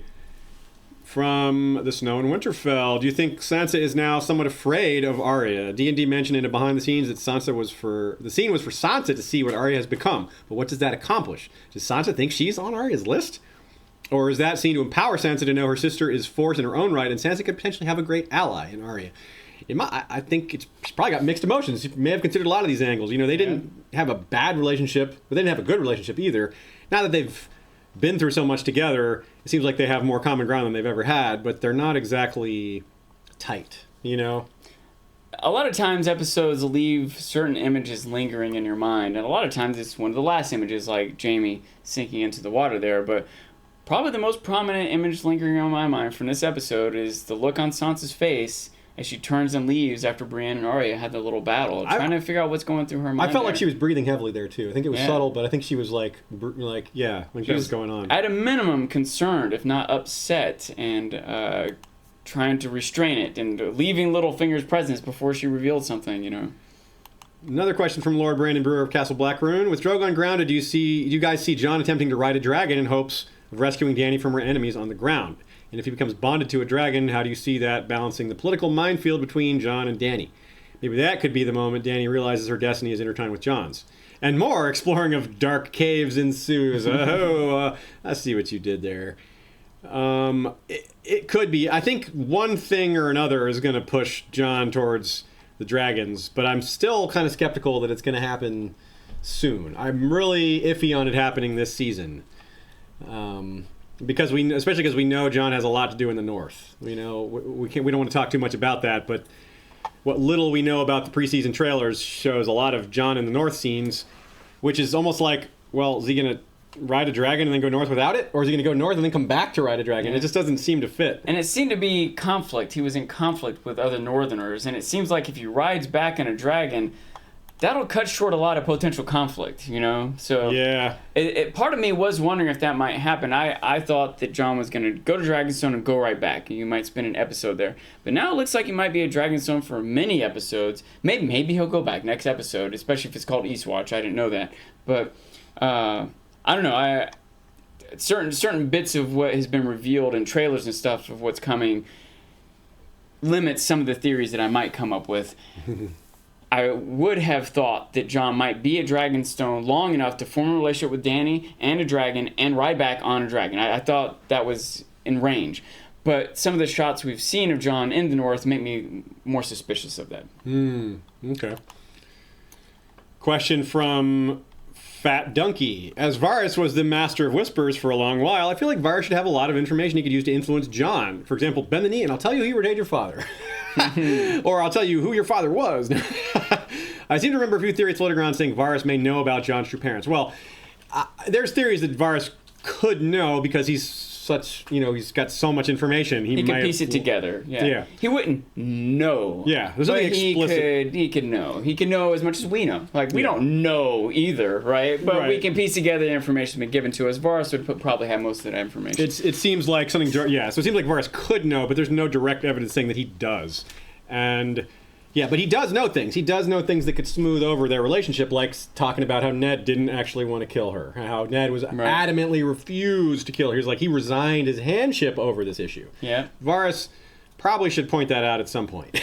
The fact that he hasn't, is that suspicious? It might be. Yeah. It might be. I will say that whatever Varys could tell him, though, it's not enough to bend the knee. Right? Like, Dany has armies and dragons. That's more valuable than any information Varys can, Jon can't go back to the north and saying, I wasn't going to bend the knee, but then Varys told me who my parents really were, so Yeah, Dany flat out said, I will defend the north. I will stand beside you if you bend the knee. Yeah.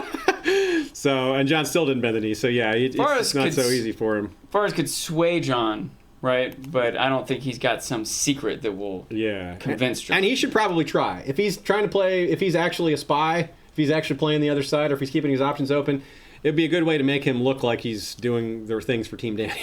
Yeah.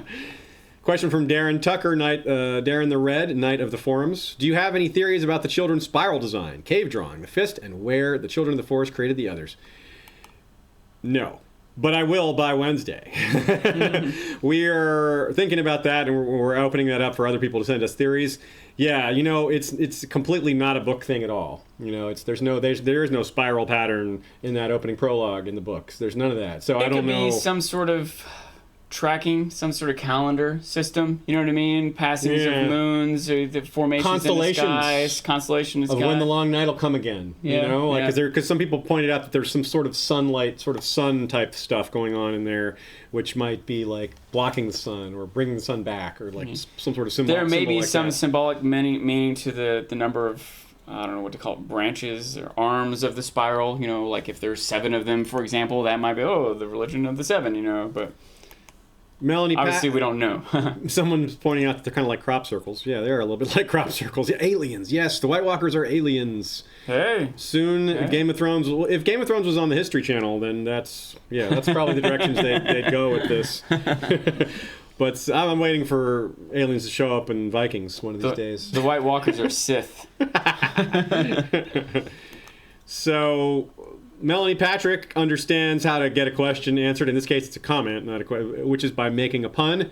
A good pun in this case. The importance of grammar, she says.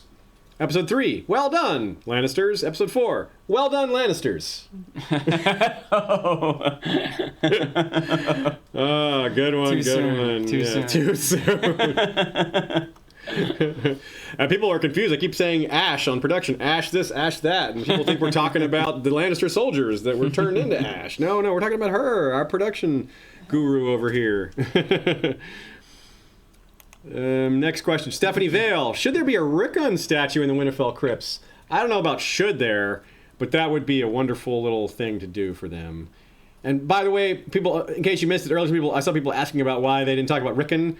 I think it's a painful memory. I mean, Arya, Bran, the way Sansa brought up Bran, she's like, oh, yeah, Bran's here. And Arya's like, oh, he is? And she's like, and Arya gets it based on the facial expression, like, that's not good? There's something about this, yeah. So you wonder if it's just she already knows and they haven't brought it up, like the mission, Yeah, I'm sure they'll talk about that and many other things, but they don't have, just think realistically. Yeah. How long would their conversation be, right? It wouldn't spend 2 minutes talking about Rickon. It took hours about Rickon and everything else that's happened.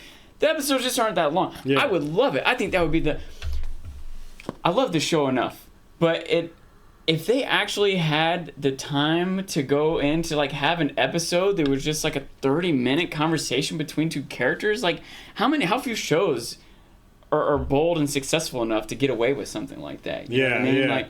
I would love for that to happen, but this show has a lot of plot lines going and a lot of action is expected, and there's no way we're going to get a full-on conversation covering the death of a family member.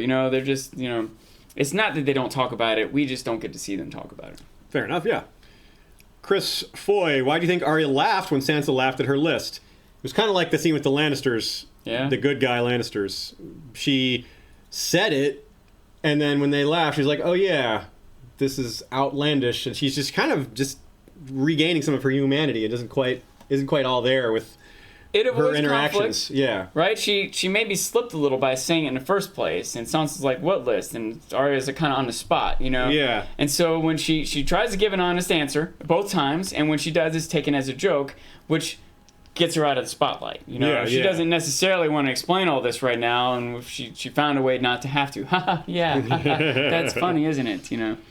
From Victor Berggren, do you think it's super unrealistic that Arya's on par with Brienne, with Arya not having Needle and being blind for a lot of her training in Bravos? No, I don't think it's too. I think it's fine because when we talk about some of this early, Brienne was holding back for some of it because she was she didn't know what she was dealing with, and also small people take out large people in fights all the time, even when they're both heavily armed. It's not super unrealistic. I mean, Brienne is a total badass.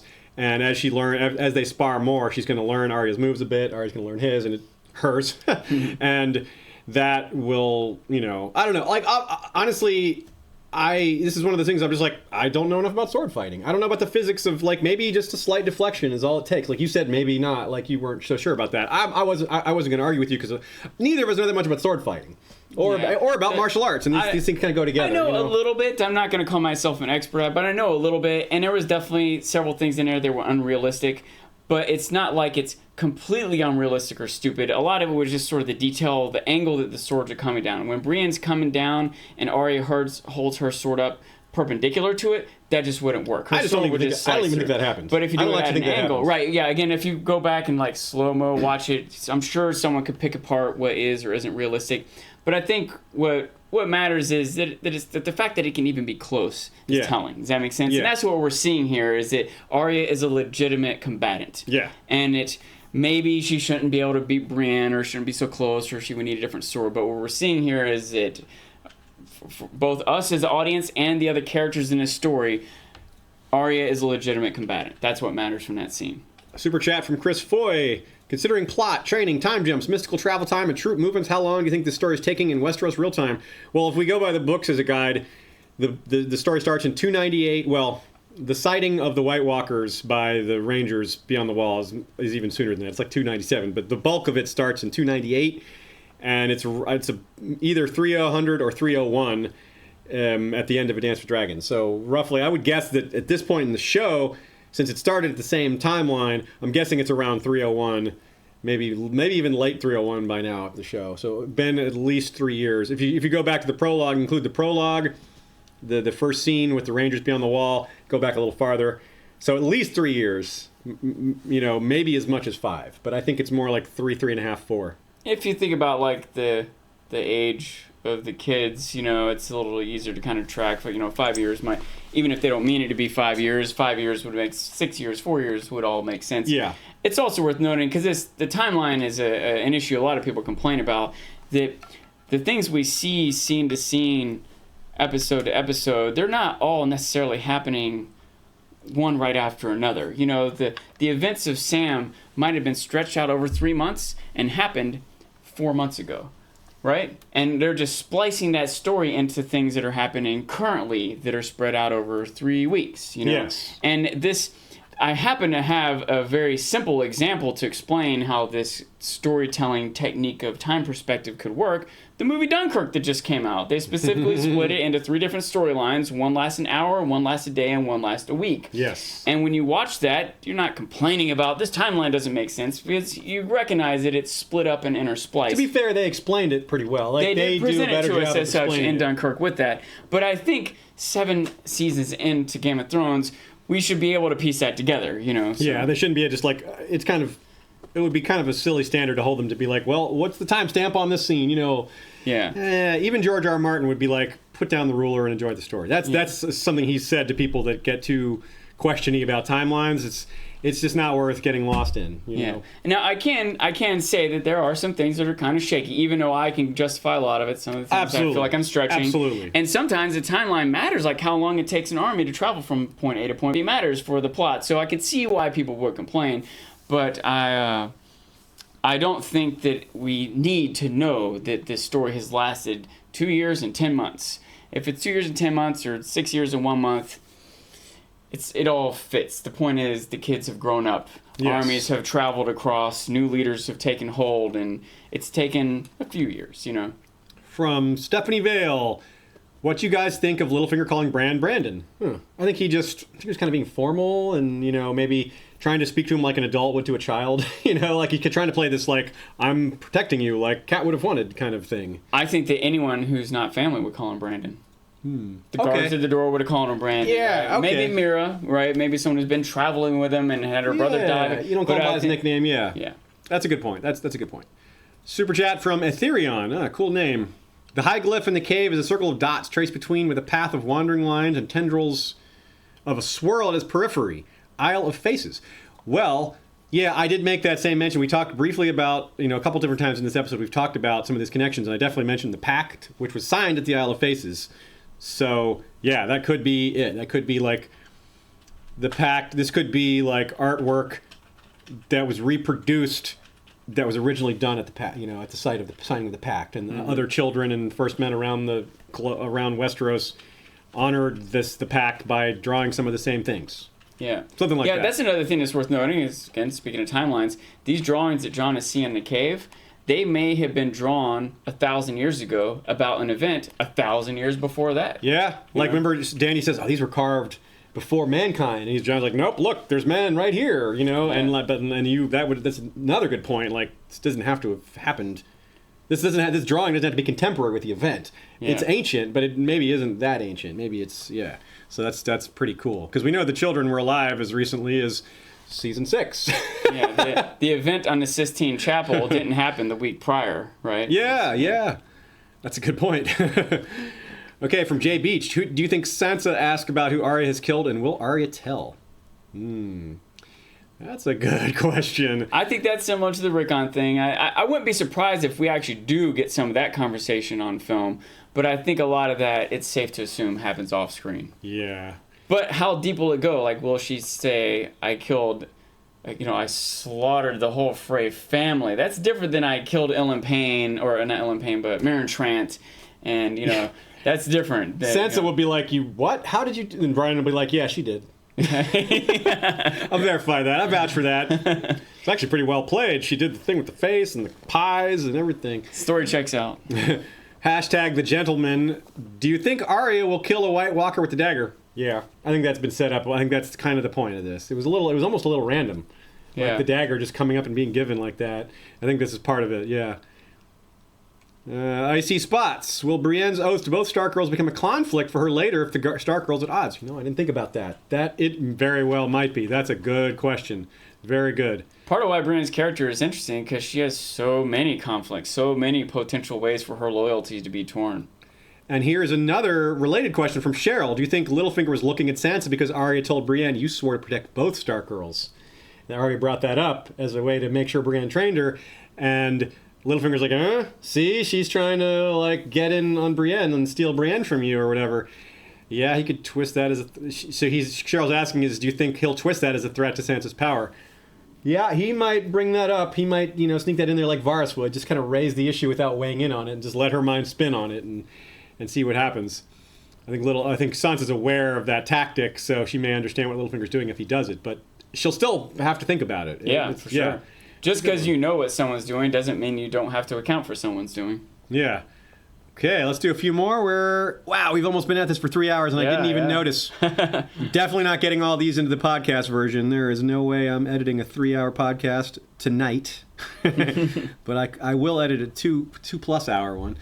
But let's keep going. Let's get y'all's questions answered until we just can't go anymore. So, the question from why Dany and Bronn, why aren't they wearing armor if they're supposed to be in battle? Well, I don't know if Bronn expected to be in battle, and Dany should be wearing armor. Maybe she's just trying to be lighter so she can hold on. If she had a proper saddle, she could also wear armor. I just think it's a logistical thing they just didn't want to spend time on.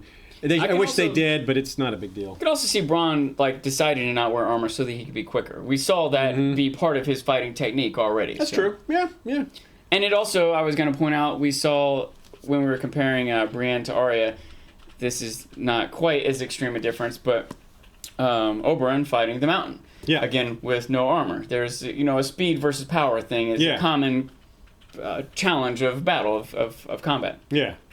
From Stephanie Vale, shout out to Maester Wolkin for building that wheelchair right away. Yeah, that was pretty quickly done. Nice job, Maester Wolkin. By the way, in the credits, when the credits begin, the first name up there is somebody Wolkin. Just same spelling. So I think that was a little fun little insertion of a character made by, it's like a producer's name or something like that. That name is too, like Wolkin. That's like too rare of a name to be a coincidence, I think.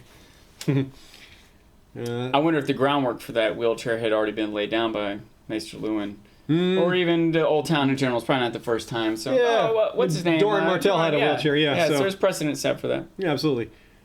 Staff A, has anyone at Winterfell mentioned all the Freys are dead? It hasn't come up yet, but we were just wondering about that, whether it will, if Arya's going to go ahead and let them know. It was known in King's Landing, though. It was, right? You're right, so. Yeah. Not at Winterfell, but at King's Landing, yes. L. Johns, do you think Dany will want to rescue Yara, and how might she accomplish that? I think she would want to, because she is the kind of queen that would want to help people that served her that got themselves into trouble.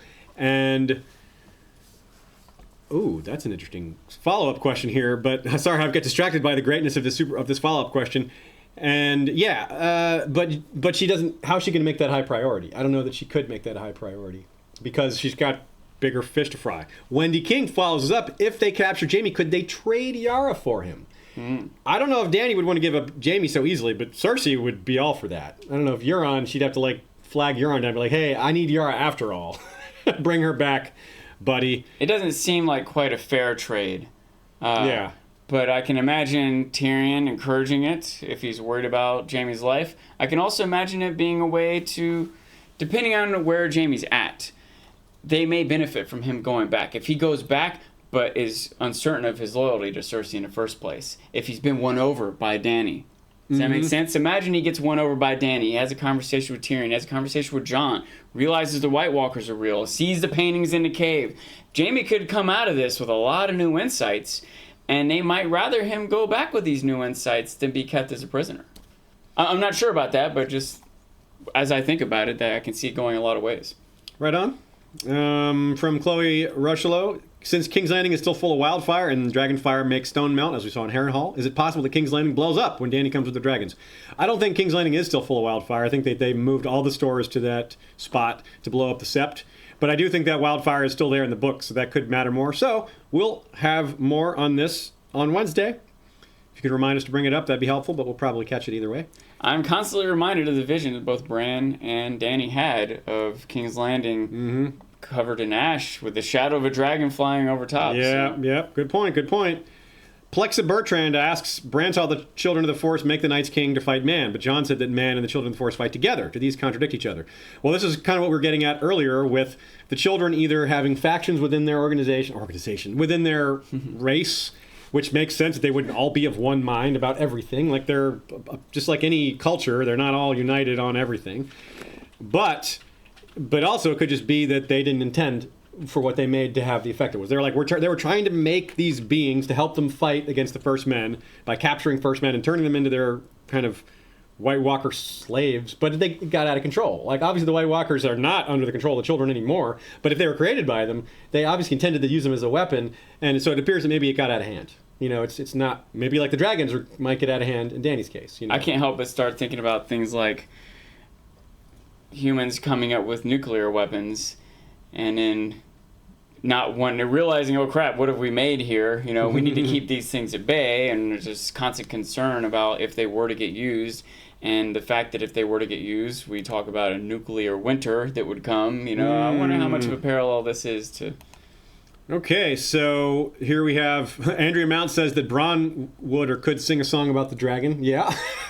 He could That's use right. that singing voice to win over Daenerys. That'd be awesome. Snow in Winterfell says, the whole battle scene, I kept asking myself, why hasn't Tyrion built her a saddle yet? Well, maybe him seeing her after Drogon got shot and seeing Drogon kind of flip around in the air, maybe he's like, all right, we need to do something about that. Maybe this finally will be the impetus for it. B Battle Mode says, could you drink snot from an opaque cup, please? You're going to need to give Sean a really large super chat donation to get him to do that. I'll I don't drink even know something from an opaque cup and tell you that it's not. And then you can decide if it is or not. You know, don't... The mystery beverage, even though most of your drinks are already mystery beverages. B-Word wants to know, where does it rate for you guys as far as show battles go? Yeah, I mean, you already kind of said you thought it was better than Hard Home, and I think it probably was too. I'd have to kind of maybe watch them back to back. It's got the advantage of being the newer one. You know, it's always kind of hard. There's always this one was more, there's always recency bias in play. It's hard to avoid that. But yeah, I mean, as far as judging my own reaction, like thinking about how I leaned forward in the seat and was like, whoa, and my own, like, if I had a video of myself and I could watch the two, I feel like I reacted more excitedly and positively to this than Hard Home. Although I was super hyped for Hard Home. It was like, no doubt they were both. It's just hard. It's hard to pick. You know, they're both so high up there. I agree it's hard to pick, but if I'm just pinned down to pick right now, I'm picking this one. I think this is the best one. Again, it might be because I just watched it, but another reason I think for it is that it wasn't so long that you became numb to the amount of violence. Like the Wall and Hard Home were such long extended scenes, it's hard to keep your level of anxiety up or whatever, you know, whereas this one was a little shorter, and it did have about as high a ratio as any battle has had of characters that we care about on both sides. And so plus they're better filmmakers at this point. The fact is they have right. The people doing it have more experience, and the people in charge of it have given them a better budget, and we're more invested in the characters now than ever before. So That's true. It makes sense for it to be the best one on a lot of levels. Even if it happens to not be the best one, I still feel comfortable picking it. Acre Frey / Lord of the Chicken Dance wants to know, did we see what happened to Randall and Dickon? No. There was no definitive. There was a bald guy that was on fire, but he pulled his helmet off, and Randall didn't have a helmet, so that couldn't have been him. Yeah, and it was he was wearing Lannister garb anyway. Yeah, and I thought it at first, could that? But then I realized they wouldn't make it so vague. If they wanted him to have died in battle, they would have made it clear that he's dying in battle. I think both of them lived. Yeah, I'm guessing both of them lived. If they didn't, they'll show it like right away in the beginning of the next episode. Yeah. Misty 306 wants to know, if the dragons die, will they die in the order of their namesake? So that would mean that Rhaegal would die first, followed by Viserys, followed by Drogon, because Drogo died last. Viserys died before Drogo, and Rhaegar died well before any of them. And maybe if Rhaegal dies first, that would presumably be Jon's dragon if Jon gets a dragon, because that's Rhaegar, blah blah blah. I could see that, but I'm not sure. Yeah. It's hard to say. It could also be the same kind of their counterparts. Maybe Vhagar would be Viserion, and Drogon would be Balerion, and Meraxes would be Rhaegal. So the question assumes a lot of things, like if any of the dragons die, will they die in order? Well, what if one of them dies and not the other two? Then there's not even an order. And there's also only so many potential orders that they could die in, so there's like a 1 in 9 chance or whatever that they do die in that order. There's thematic things too, like if you want to think about which dragon would turn on her, if it's like, not turn on her like be against her, but I mean if it dies and comes back as a white to be used dragon, her in some way, you would guess Viserion maybe, because Viserion is Viserys, and Viserys and Dany had trouble, they were at odds. I don't know. It would be more tragic for it to be Drogon. Yeah, it would be. So I think it might be, but there's nothing that I can go, here's why I think this or not. Yeah, there's no like strong enough evidence. This is a suggestion from like a literary perspective. Acre Frey super chat says, "Bok bok, keep up the great work. Bok bok bok." Thank you, Lord of the Chicken Dance. Appreciate it very much. Zoilo, Bran obviously knows about Littlefinger's duplicity. Why hasn't he brought it up to anyone? Do you think it might be because he knows Sansa's loyalties are not certain? Yeah, I think we kind of covered that earlier. It's like, he may think that outing Littlefinger may hurt their cause more than revealing the truth, and he doesn't have any personal stake in it anymore. It doesn't bother him on a personal level that Littlefinger screwed their father, because he's not Bran anymore. Yeah. Even though he sort of is still Bran, we talked about that, but for the most part, this isn't, he doesn't care in terms of like a revenge perspective. It doesn't bother him. So that might be so since he didn't bring it up for that reason, it might be. I don't think it's because he knows Sansa's loyalties aren't certain. I don't think it's that. I don't think he's worried about Sansa being a traitor, because that wouldn't matter to him as much either. He cares about defeating the Night King. So if he hasn't said anything about Littlefinger, it's probably because he's worried about that having an adverse effect on their war against the Night King. I think that's his bottom line on everything now. So I think that all decisions that he makes from this point on have to be viewed through the filter of he's concerned with stopping the Night King, and that's it. Let me ask this quick question. Sure. Is he definitively concerned with stopping the Night King? It seems like it. Seems like it, yeah. It seems like it. I have a lot of suspicions in my mind. Like, I want to know some basic stuff, like, can the Night King understand, speak, read English? Is there a chance at some point that there's a negotiation, a conversation between Jon or the Three-Eyed Raven and the Night King? Like, what are their goals? What are they doing? Why are they coming down, And once you start to think about things like that, then you have to think about, like, is the Three-Eyed Raven trying to kill the Night King and all White Walkers, or just stop the Night King from taking Winterfell? Or is he, you know what I mean? Is there some bigger prophecy that's coming? Is the Night King simply worried about dragons' presence in Westeros? And if the dragons leave, he'll just go back north and not be worried. And if, let's say that's the case, and the Three-Eyed Raven knows it, he might want to stop Dany as much as he wants to stop the Night King, right? So I'm not sure. I think it's we don't have enough information to make a solid guess, but I still can't stop my mind from spinning on these things, which are largely rooted in what is the Night King's mission. I think it's a little bit of an assumption. It's a very safe assumption, but still a little bit of an assumption that the Night King is that the Three-Eyed Raven is trying to stop the Night King. I think it's not that simple.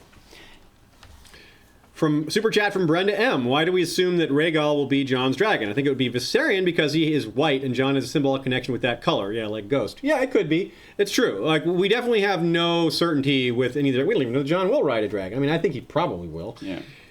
So yeah, it could be White, the connection that way. A lot of people prefer the symbolism with his father, but yeah, we can't sit here saying, no, it's definitely going to be Rhaegar or Rhaegal. Yeah, I have no idea for certain, but I like that.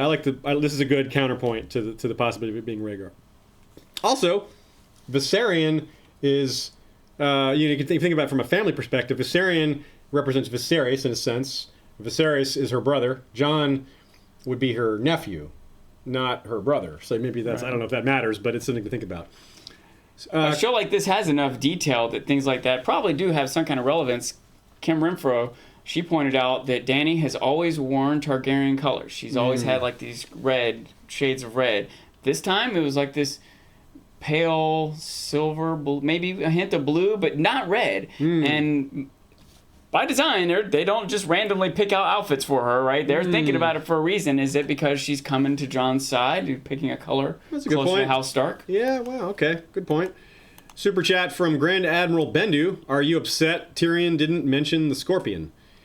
I think he probably will after. He saw it and he was concerned. He was like, oh, shoot, they have a thing that can shoot at dragons. Yeah. So that might affect how he dictates or suggests strategy going forward. I think he's probably going to be like, all right, hold on, we gotta now you were saying before, and what can hurt my dragons? Well, now you know, now you saw it. So I think Dany won't need to be sold on that point. Let me tell you something I'm excited about. A lot of people are excited to see the wolves. People are excited to see the dragons or the giants or ice spiders. I'm excited to see a battery of scorpions. I want to see 8 of them in a line firing That's off what they're into going to the need. air. They're going to need it to have a chance. It's hard to shoot that thing.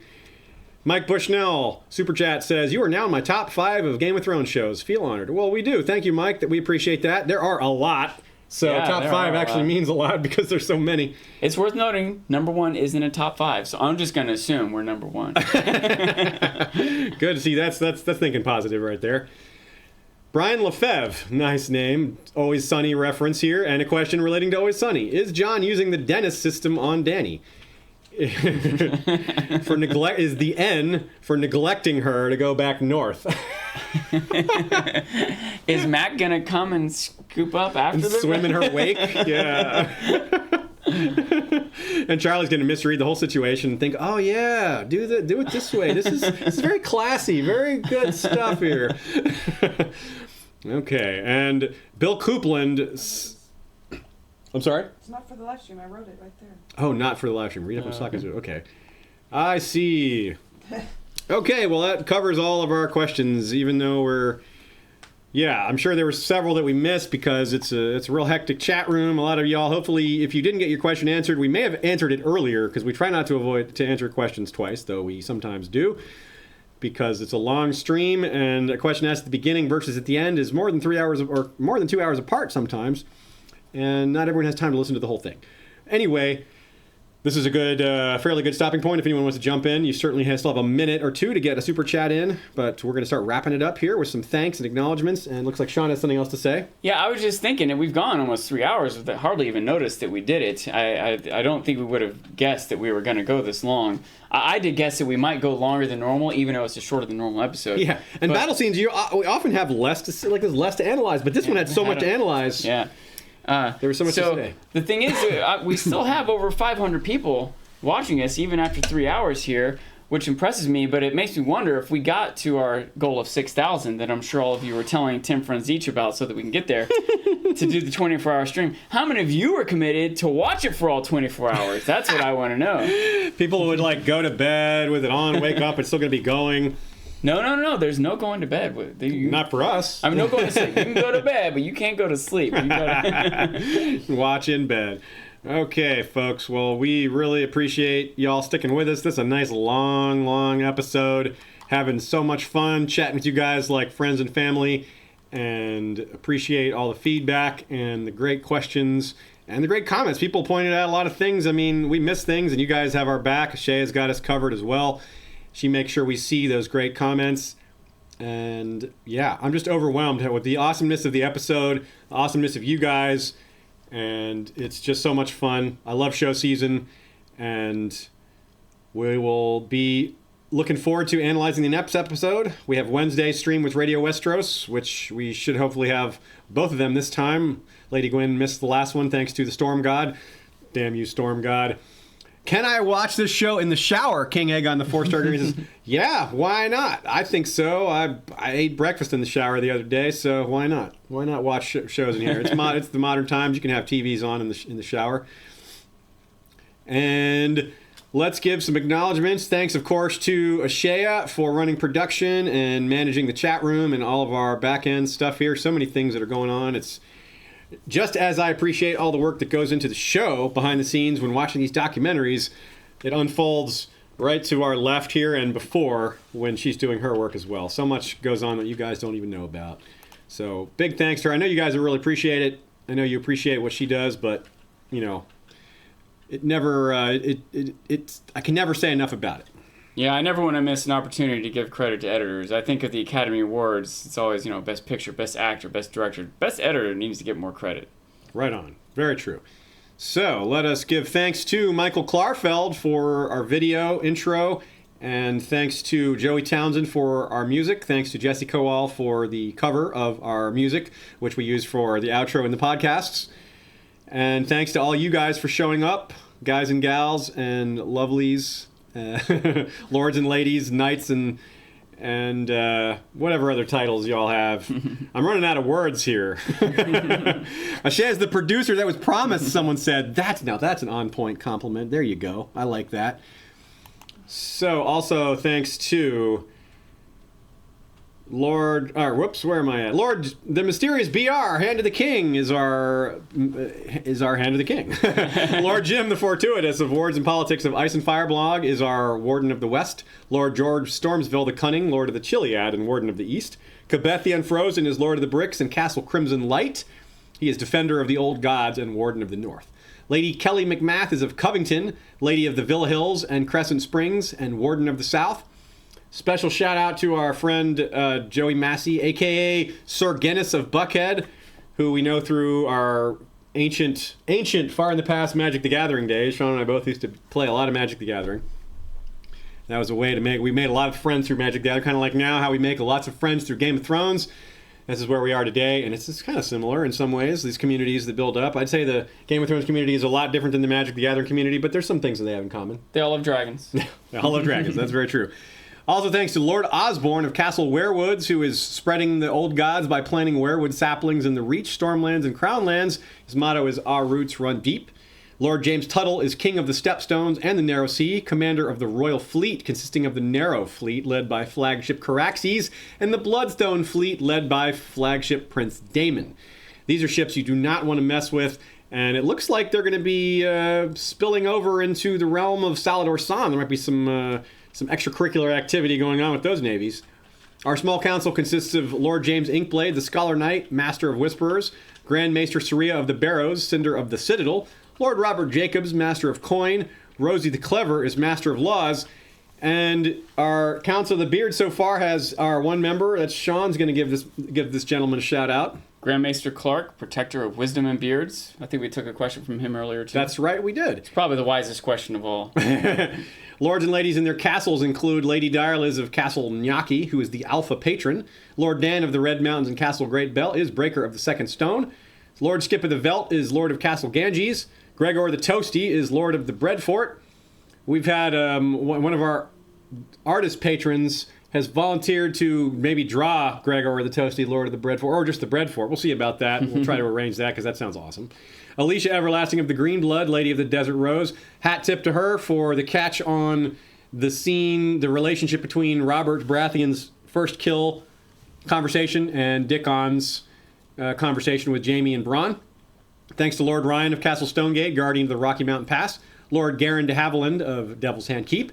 Ashlyn Winter, the Hawk's Eye, Lady of Castle Skyfall. Lady Mikkel of Moonacre, leader of the Werewood Protectorate Alliance. The Lord of the Halls of Castle Hillcrest is wielder of the Valyrian steel machete Everglazed. Lord Alistair Whitaker is Lord of the Dawnhold. Lord Bemmy Snugglebunny is guardian of the hidden 100-acre Werewood and holder of the Vorpal Snugglebunny. Lord Brandon Brewer of Castle Blackroon is sworn alesmith to House Stark, Grand Master of the Zithomancer's Guild, and Keeper of the Buzz, and has been asking a lot of very good questions. Brian the Defender is Lord of the Spearfort and the Freelands, last scion of Clan McCulloch, motto Strength and Courage. The Bastard of the Wolfswood is first forester of the Old Gods, sworn to House Iron Werewood, motto Listen for the Silence. Connor the Dungeon Master is Lord of Catamount Keep and Guardian of the Smoky Mountain Pass. Our King's Justice is Sir Troy the Steady, wielder of the Valyrian steel blade Fate. Our King's Guard is commanded by Lord Commander Sir Christopher Dane of Starfall, Sentinel of the Torrentine. And Sean, how about a shout out for the commander of the Beard Guard here? Lord Commander George the Golden. That's right, formerly commander of the History of Westeros Night's Watch. He retired from action and returned to the fore to head a different Lord Commander. This man is full of experience. He's been inspired to return to action. He's a great guy. Has a great resume, this guy. Also, our History of Westeros Night's Watch, speaking of them, it's commanded by Lord Commander Daenerys Flint of the Night Fort, avenging the memory of brave Dany. First Ranger Fabian Flowers, the Bastard of Greenshield. First Builder Patchface of Motley Wisdom.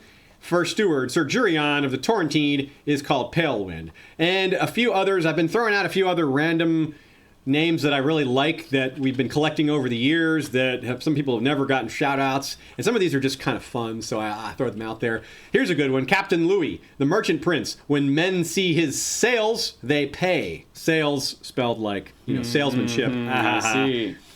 We have Sir Morewine. That's a good one. We have A Man Has No Name.